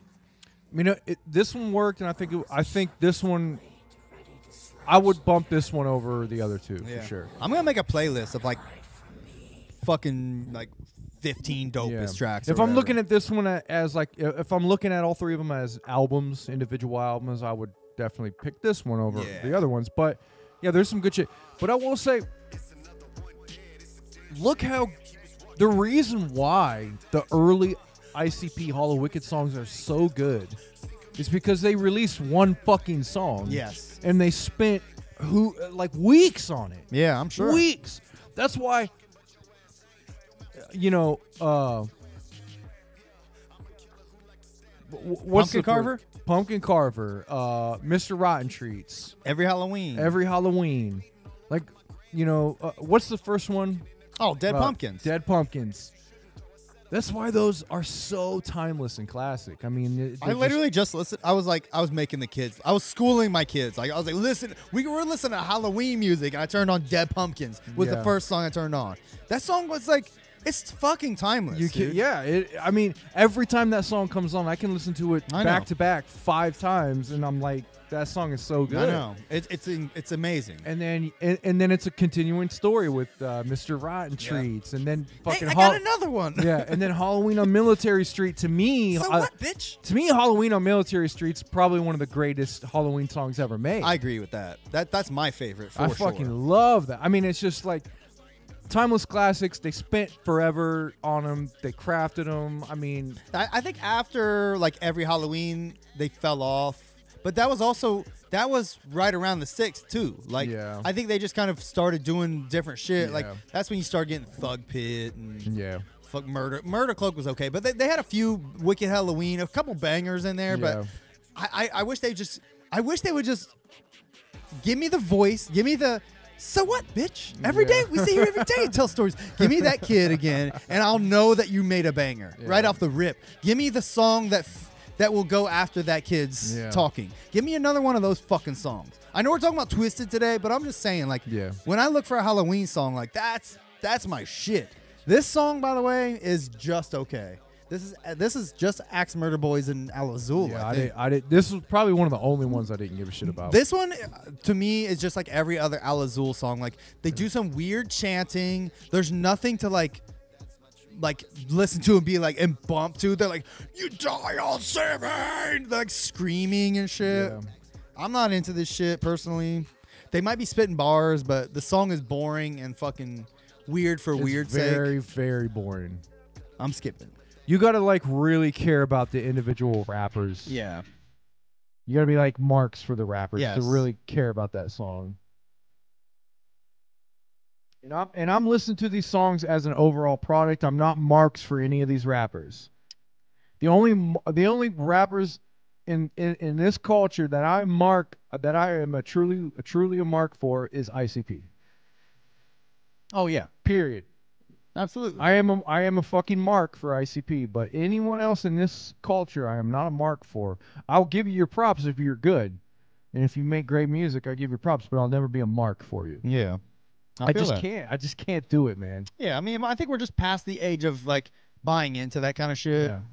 Like we bought into ICP, like we're already like the chips are down, we're in, you know, like this song is aggravating. Yeah, this is probably another one I'm not. Yeah. I think this is a skipper for sure.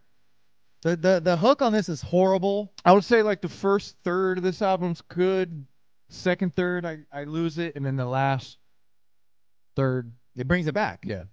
So this is the 3 from the end, but this is one of the worst songs on the album, I will admit. But the next 2 make up for it, because the next 2 are very good. So this one was produced by ROC. By the way, our Fritz didn't. He only did the intro and the interlude.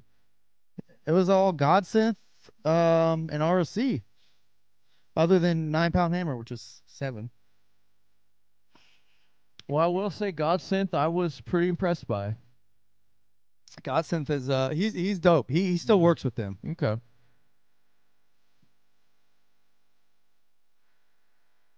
Al Azul just needs I get why people like them. I'm replying to Violent J the Country Singer's comment just for the record. Al Azul is wicked and legit, but they don't have individual personas, and I haven't fallen in love with them. And I agree, and I've ranted about that before. And even like that last song was an example. Like they're just boring. Like they can spit. They are good rappers. I even like their voices, honestly. Like that doesn't bother me. I wish they would make more. I understand they're not in the vibe of making catchy songs. I get that, but they need to do something more memorable than like just. It sounds like fucking like weird sounds and noise. It's noisy. Like all their songs are noisy. The problem is with rap.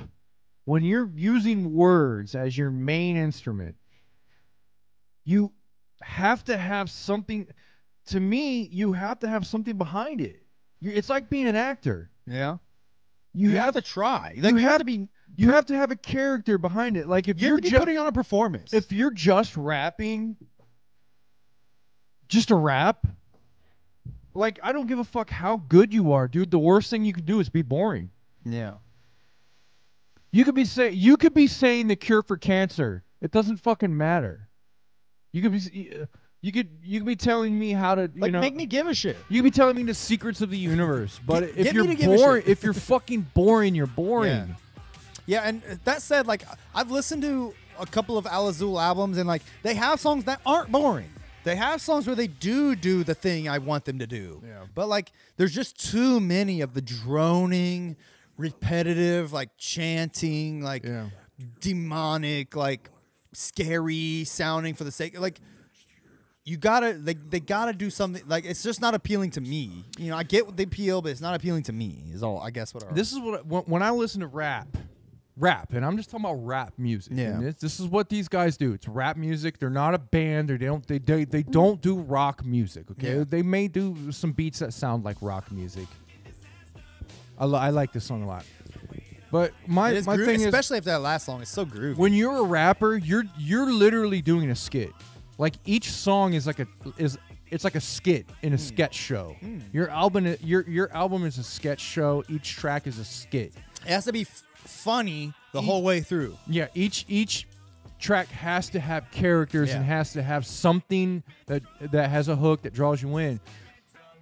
Other types of genres of music doesn't have to follow this because say for instance I want to listen to a jam band. Yeah. They can sit there and drone on and jam in the background for fucking 3 hours and I'm fine with it. You know why? Because all I'm doing is sitting there jamming to it while I'm living my life and doing other shit. Sure.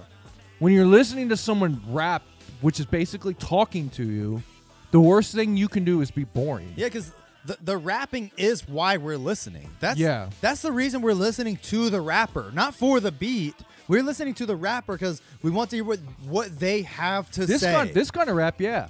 I mean, there's different types of raps that younger people listen to. That's just vibey. They don't give a fuck, that's right? True. That's most rap these days. But these guys don't do that. These guys are in the genre of rap that they're trying to capture you with them and their characters. Yeah, I would think anyway. Yeah, that's the idea. They're putting on a gimmick. They're putting on. They're supposed to be putting on a show. Yeah. So if you're joining this club of rappers like that are putting on the show, you're not just trying to be a vibey rapper, which I would assume most people on M&E and Psychopathic. I mean, Ouija, I guess, is the exception. But most people listen to those rappers because they like the story element. They like the horror.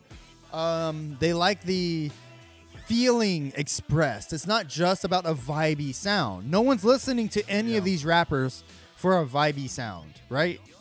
I would say not. If there is a vibe there, that's fine. Right. I mean, the vibe is a weird subjective term too, but If there's that vibey thing you're talking about is there, that's okay. But you need the other thing to really give a fuck, in my opinion. Yeah.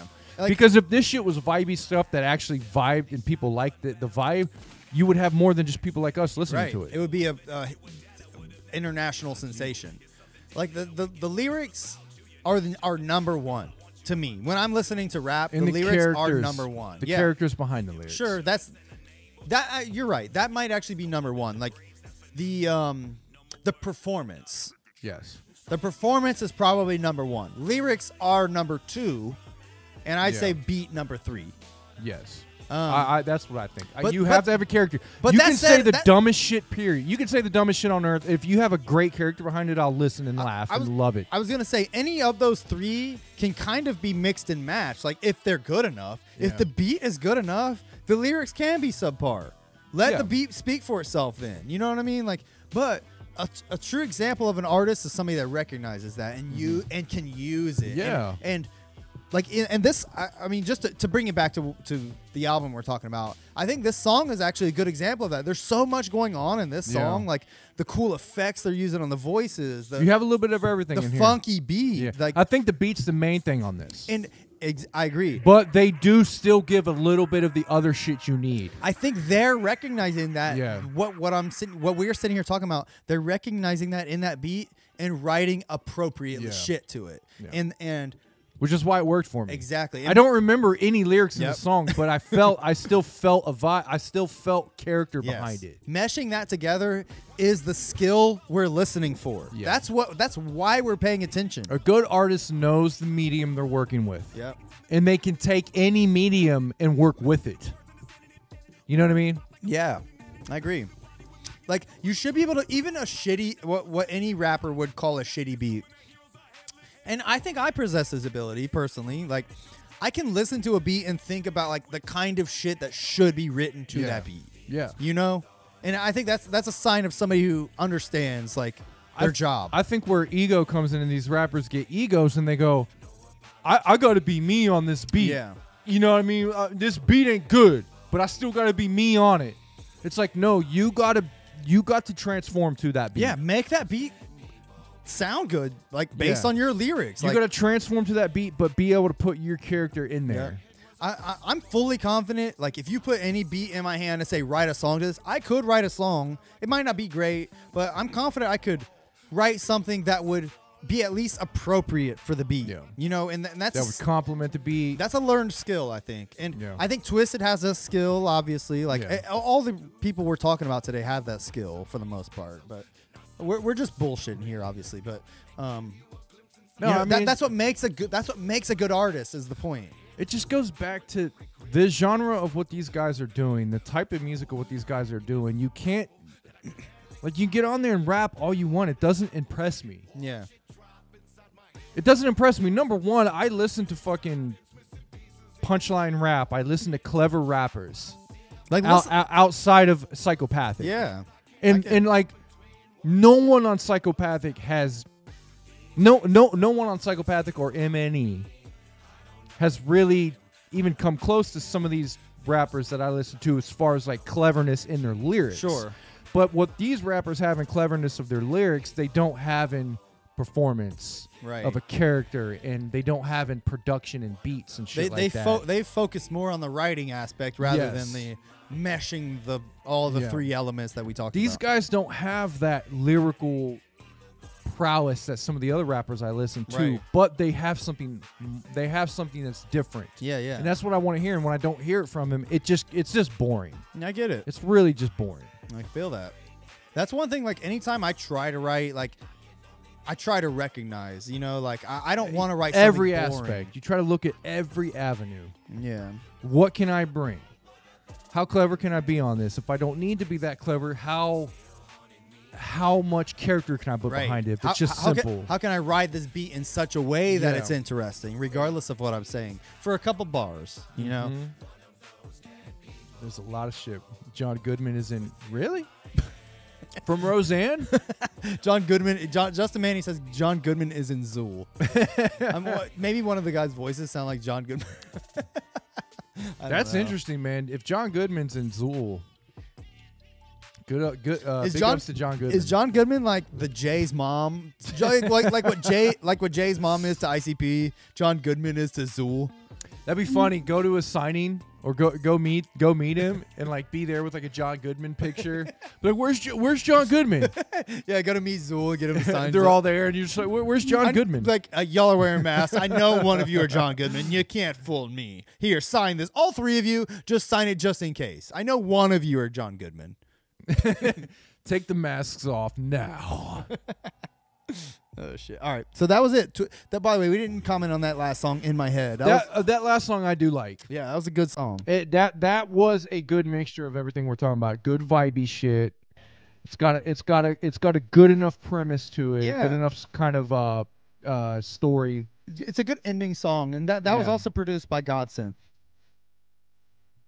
Listen for performance. Listen to Monoxide, by the way. Curled up in a ball.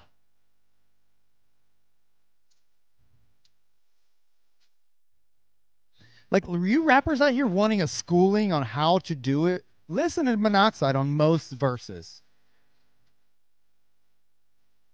You can feel like the passion, you know? Yeah. Every verse, like he brings it every fucking time.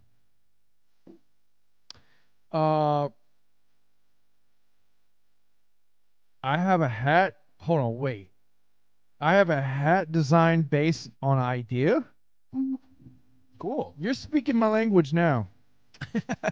Oh, by the way, Idea is legit. Probably one of my favorite rappers of all time. In my top 3, I've met him multiple times. This guy idolizes Idea. I went to Minnesota for his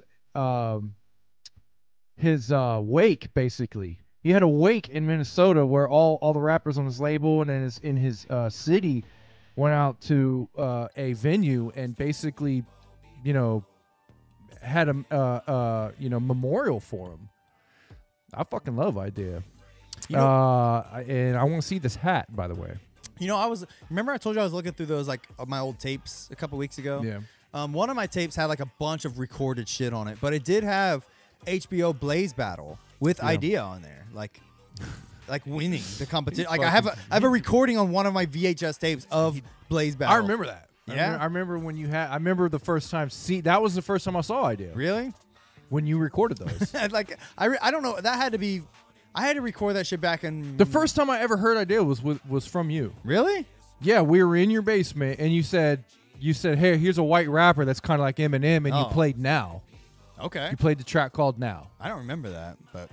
And from that day on, I was obsessed with Idea. That dude was. I mean, he was before battle rapping was even like a thing. Like he was winning the battle rap at 17. At the highest level.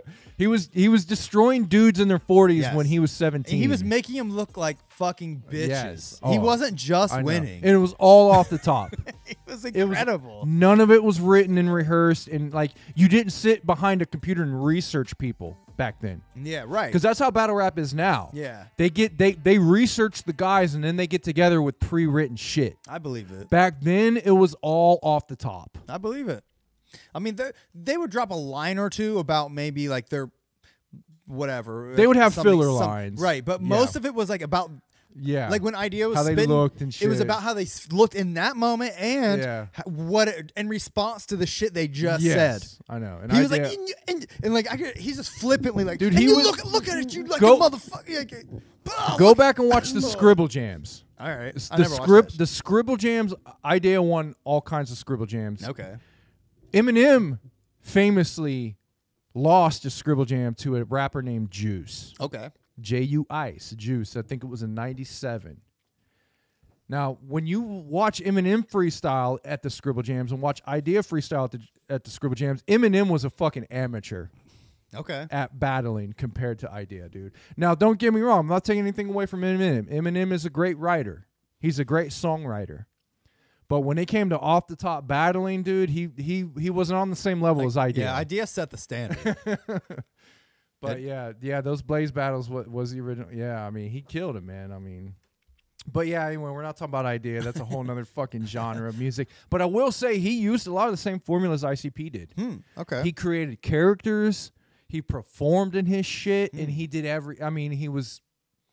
That's one reason why I loved him so much. I know you guys. I mean, like you and Chris, like really fell in love with the idea, and I was kind of out of the loop at that time. But like I never really got quite the appreciation for him. I obviously knew about him from Blaze Battle and the few songs I've heard from him, but I definitely respect him, and I know of his legacy at least. I'll say if you're going to listen to any album, listen to it's called A&E. Idea and Billy's A&E.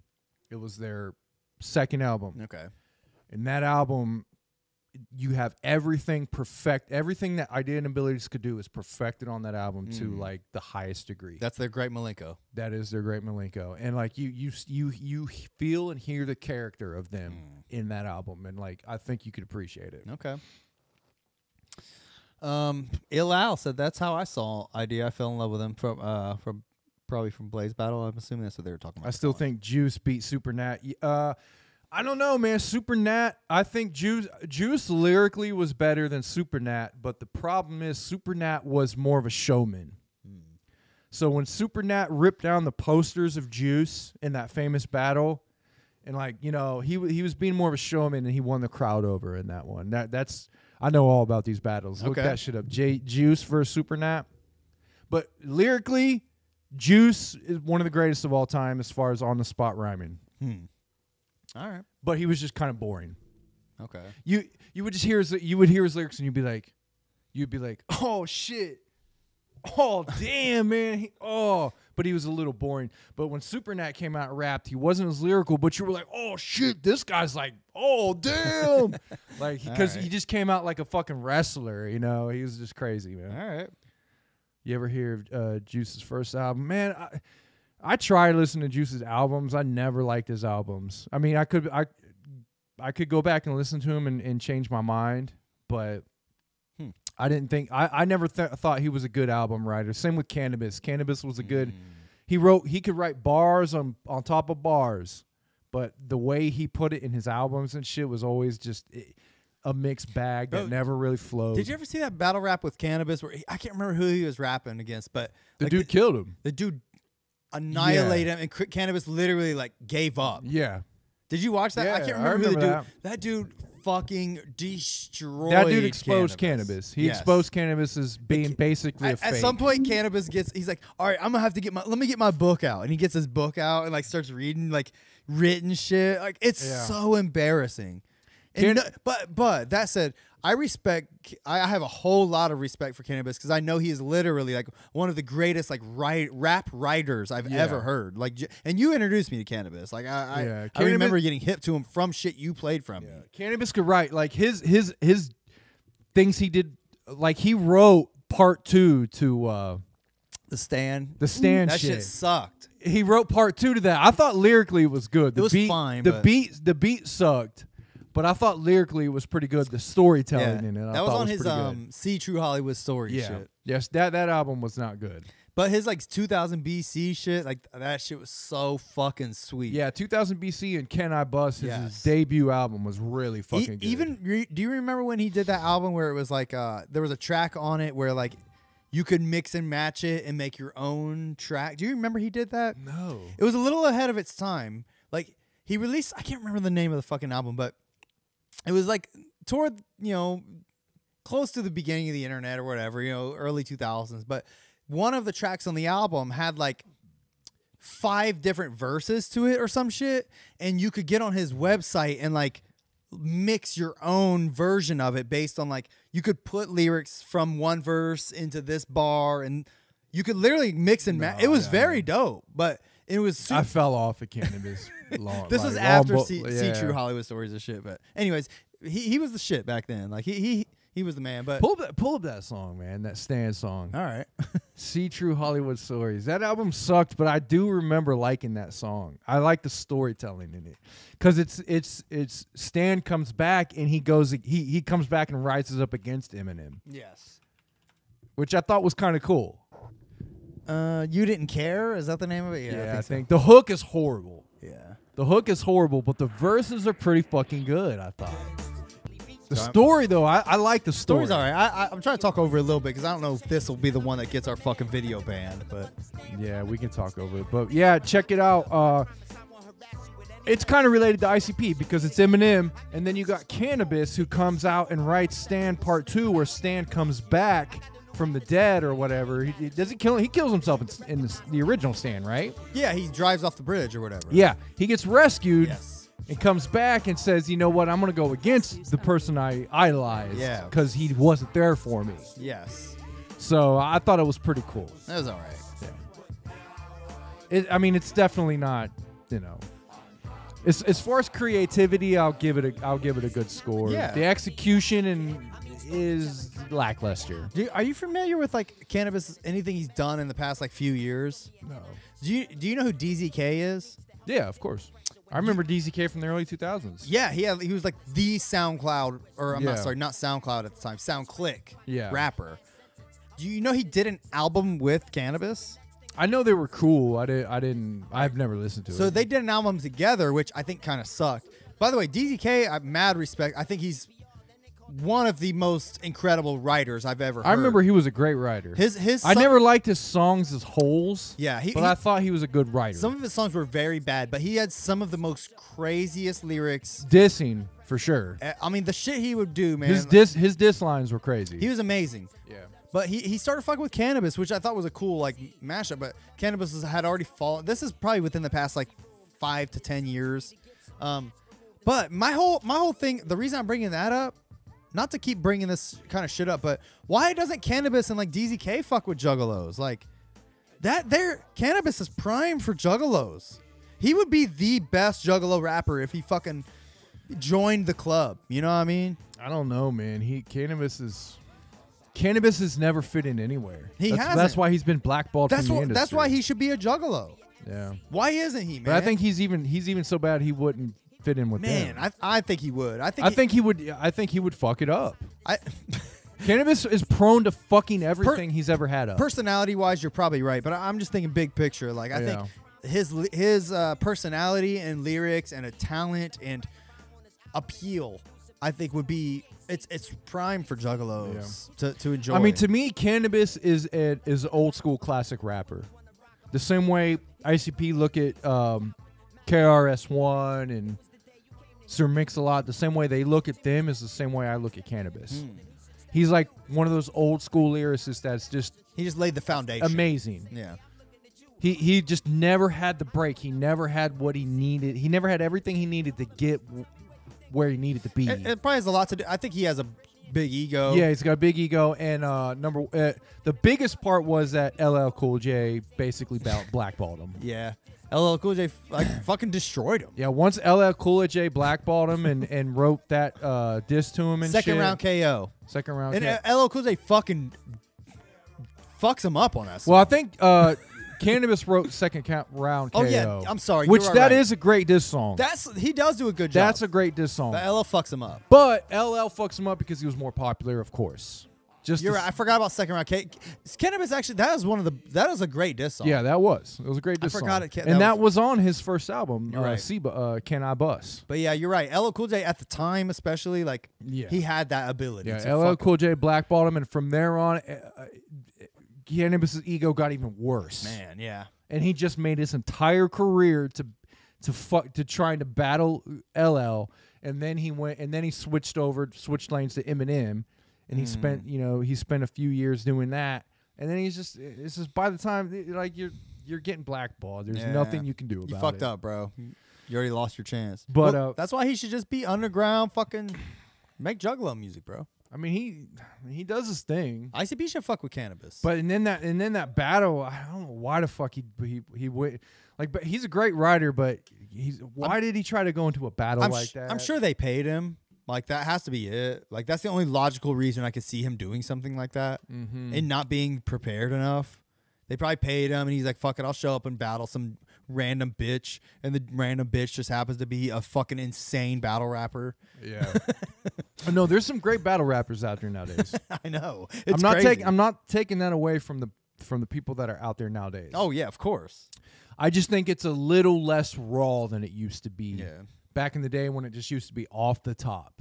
You know, right there, like you were saying, on the spot, right there in the moment. I think it's a little. They don't do that as much anymore. It's more researched shit. Yeah. They research and they come with pre-written shit. Which is fine, but it's just different. I mean, if you were to bring out a fucking hold on, let me get my book in a battle with Idea, dude, he would have fucking destroyed you. His whole next verse would have been about you doing Exactly. He would have been about like you couldn't have said anything to that. He would have just destroyed you. But, oh, you got to get a book out to kill me. You know what I mean? Yeah. Like that's the type of shit that I'm always into. It's like it's got to be on the spot, man. Yeah. If it's not on the spot, it doesn't impress me as I, much. I wonder who's like carrying that torch these days. Like who's got that fucking? I don't know. Who's got man. that heart? You know. I don't know. I'd like to see it. I don't know, but when you had when you had ideas, 16, 17-year-old coming out, killing these guys, dude, he got embarrassing people. People tried to kill him. Yeah, I for believe it. He literally, like, he tells stories about that. People tried to kill him for it. I mean, you embarrass somebody enough, like I Yeah. can see that. You know. Yeah, and that's why Chris stopped battling, dude, because he almost got fucking. Yeah, Chris you has that know? ability. Yeah. He's one of those certain type of personalities that really can do that. Yeah. ASMR Chris, by the way, our buddy ASMR Chris was a really good battler, and I saw it firsthand. People wanted to kill him for it. He would embarrass people. He would fucking. I mean, he's done some. His off the cuff like abilities are incredible. Like it's one of those things like you can't teach that. You literally can't. You either have it or you don't. He has it. Thankfully for him. And I think Eminem tried to portray a little bit that he was that kind of off the top battle rapper when he really wasn't. Yeah, but he can bring it when writing. Oh yeah, of course. Obviously, When but writing, he's. I mean there's not many people that can do it like he does. to be that like prolific off the top of your head, that's a true in your bones talent. Yeah, you know. And there was people that are definitely way better than him. He tried. Don't get me wrong. Yeah, he did it and he tried and he got pretty far. He made it to the final round with Juice. B Rabbit had it. I mean, he made it to the final round with Juice. I'll give that to Eminem. Juice was by far the best battle rapper at the time. And he Okay. made it to the final round with him. I mean, that's enough. You Yeah. know, honestly, to give him props. But yeah, So anyway, fuck it. we just went off on a hip hop rant. I mean, but I could talk about that all day. I do love the whole. I do love that battle shit, man. That just being able to freestyle off the top of your. I think that's a skill that is kind of lost. Yeah, man. That's one of those things that's like that'll be like remember like there was a time when people would battle rap. Yeah. Like I mean like that's like gladiator type shit. you Yeah. know? Go back and watch the Scribble Jams to anybody who's interested in this kind of shit. Go back and Scribble Jams has some of the best battles that probably were off the top battles on the spot that were ever recorded is the Scribble Jam library. So go back and watch that shit and you'll see some fucking great shit. And that was all late 90s and early 2000s stuff, and then the Scribble Jam ended. But Eminem was in Scribble Jam 97, and that's when he faced Juice. I wish D1D did full episodes like this. I mean, we can. I mean, look. We're into way more shit than this than Psychopathic and ICP. We love, Psychopathic and ICP is really close to our hearts. And That's our shared interest. That's our passion. Yeah, it's our you shared. know? That's why we did. That's why we're doing this, and we've met you guys from it. We got, we've met a lot of good people because of ICP and Psychopathic, and we knew that was going to happen because of the magic this shit brings. That's why we do this, but. Definitely, I would love to branch out and do other shit, but home base is always going to be ICP. Home base will always be ICP because it's just such a love, and it's such just a it's spiritual almost. Yeah, man. I mean, it really is. I mean, you could always expect these conversations from us because our podcast isn't. We don't keep a rigid fucking subject matter. We're here for ICP. That's the main thing. But we want to talk about. That's why we do we literally did an hour on fucking video games today. Like we don't give a fuck. We're not sticking to some formula. We just want to bullshit and hang out. Yeah, that's the idea. That is the idea. And music's number one. But if it goes into games and movies, fuck it. We want to meet and talk to other similar minded folks, and we found quite a bit of them. And they hang out with us on Discord and in our YouTube comments section, and we like fucking bullshitting. And me and Carver would sit if he came over and just sat here with no microphone in front of us. These are the conversations we would be having. Oh yeah, of course. I mean, this is how we talk to each other, regardless. Carlos says, "Prevail from swollen members." That's how you say prevail. Mm-hmm. From swollen members doesn't battle, but is top tier with off the dome freestyles. I bet you he can battle. If he's good at off the top dome freestyling, he probably can battle and could destroy in battle, and he just doesn't. I mean, if you're a good freestyler, you can battle. Mm-hmm. All you got to do is look at a person and fucking freestyle about him. I mean, it's not, if you can freestyle, you can battle. It's just some people choose not to because they understand the danger in it. Mm-hmm. Wicked shit in general. I mean, I will say this. Wicked shit in general is probably not my cup of tea. I don't like the entire genre of wicked shit music and things like that. Like I said, I've said it many times. You guys probably know me by now. ICP is my shit. ICP is my main shit. Twiztid, I do like Twiztid, and I give Twiztid their props. I can go as far as that. But anything past Twiztid is, I would say, is an afterthought for me for the most part. I look at ICP as classic rock. I've said this many times. I look at them as a band, like a classic rock band that will go down in history, Rock and Roll Hall of Fame. They're just one of the greatest of all time. And that's one of the reasons why I like them so much. But as far as like the entire genre of wicked shit, in my opinion, 90% of it I don't like. It's just the way it is. It's a genre that it honestly either appeals to you or it doesn't. Like, ICP is the exception because of the fact that it did appeal to us in our formative years, and I think they stand the test of time as being timeless as well. Of course, like they are the exception. Like there's just because you like ICP doesn't mean you're gonna like all this other bullshit that the bands and rappers that model themselves after. I mean, how many 80s hair bands came out, but only the few stood the test of time? Exactly. Or how many death metal bands are out there, but there's only that few that really stand the test of time. Yes, they are the exception. Unfortunately for anyone else that isn't, like that's why we do a fucking podcast about them. Yeah, I mean, they just have something special that the rest of them don't. Yep.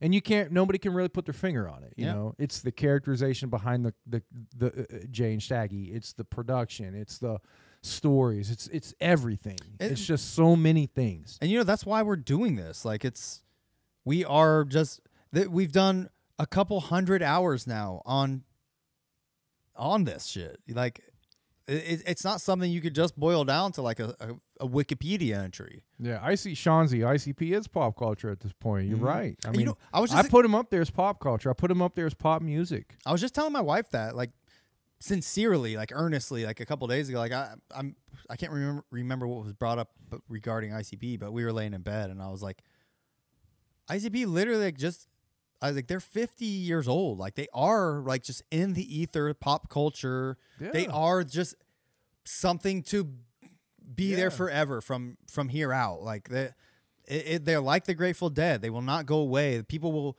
keep finding them and discovering them and loving them for eternity. They've left their fucking mark. They have done it. It's not just some dumb bullshit. That's why there's podcasts like this and whatever other podcasts about them that exist. Like that's why cover bands and pop culture references and in shows like The Bonfire or fucking Family Guy or whatever, they fucking did it. They've left their mark on the world forever. Yeah. And yeah, you're right. Violent J, the country singer. I'm definitely not disagreeing with you. The wicked shit. There's a special place in my heart for wicked music and the wicked shit. But yeah, I'm just a different distinction. It just definitely not disagreeing with you. But as far as ICP being in pop culture, I mean, the scene where they're at, I think they're at a funeral or they're at church and Family Guy and they're playing Halls of Illusions. Do you remember that scene? No, not really. I don't remember it specifically. Now that scene right there, I guarantee you created fucking ICP fans. Oh yeah. Guarantee you. Even my brother, when I showed my brother that, he was like, "Oh, dude, I want to listen to that song now." Oh, yours from And this was American years Dad? ago. This was years ago before he was really into him, you know, the way he is now. Yeah, this is it. From American Dad. Yeah, American Dad. Sorry, not Family Guy. You don't remember this? I've never seen this actually. Should have been.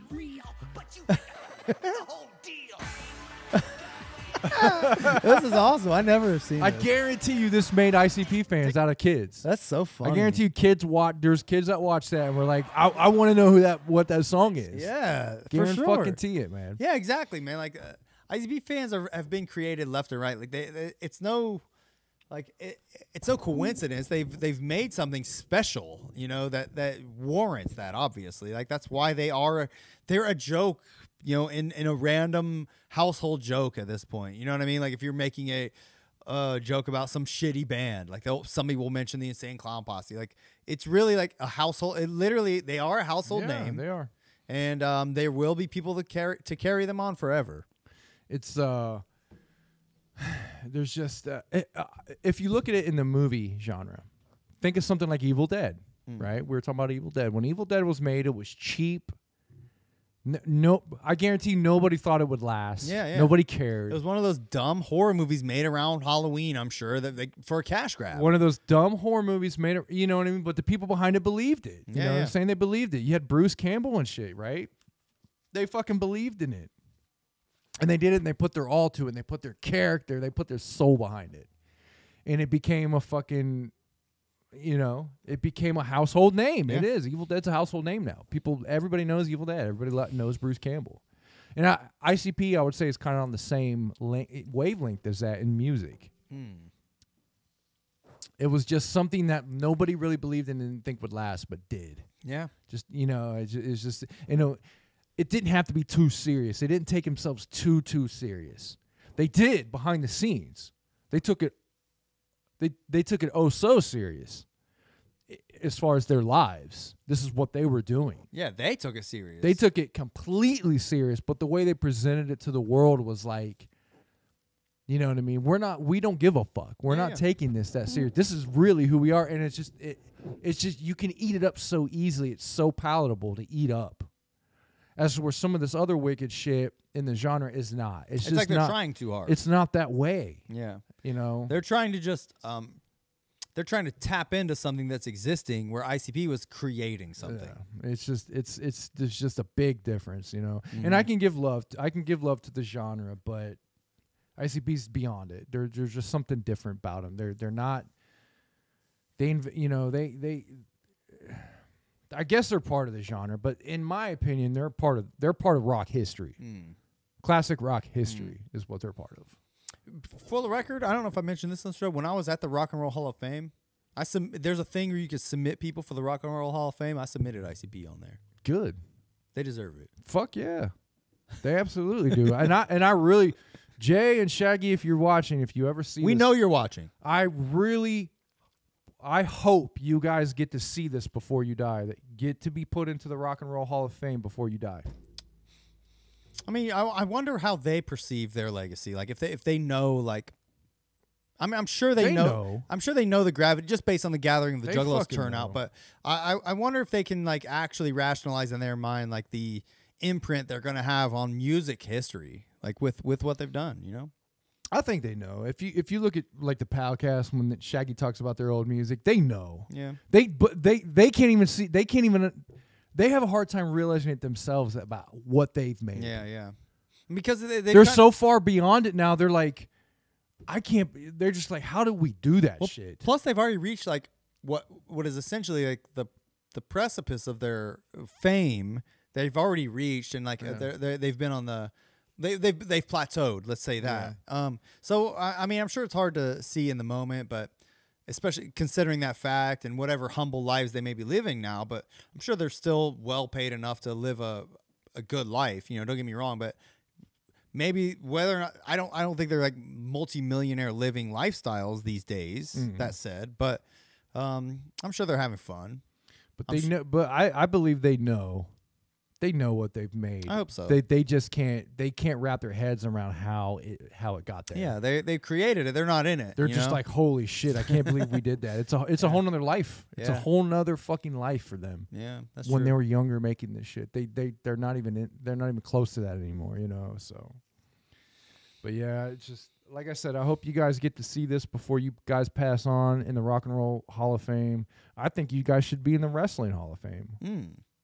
I mean, you guys have done a lot of. They've done so much shit in pop culture. It's just they added so much to pop culture, you know, and it's just like you guys deserve a lot of shit. You guys deserve, and one thing, you guys deserve a game, an open world game that hopefully D1D and a development group can make one day. Fuck yes, absolutely. Bringing it all back home.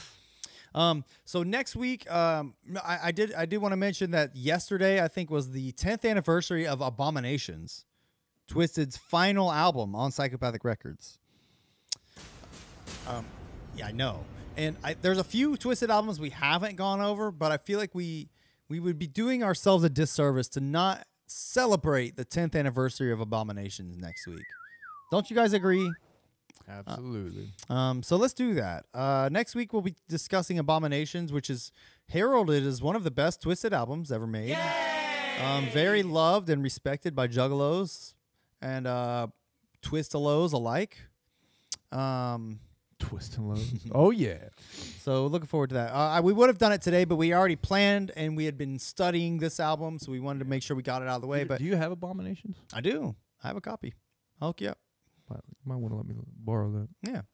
Yeah. Anyways, that's what we'll be doing next week. So look forward to that. And then the following week, we'll be celebrating the Wraith and hopefully be discussing Wicked Woe or whatever the fuck they're calling it. We'll see if that actually comes out for Hollow Wicked. So we'll see. But we're going to keep the Twiztid train rolling. Other than last week, we've done Twiztid albums for like the past 2 months. I know. We've been on a Twiztid fucking kick lately, so we'll keep it rolling though. We'll get to the couple that we missed in between eventually, but we wanted to do Abominations based on the time frame, so look forward to that next week. All right, man. You got anything else? That's it, man. All That's right. it for me. Go ahead and hit end show, and we'll shuffle the fuck up on out of here. You exactly right, and you know how it go. Peace. See you guys. Peace out. Have a good week.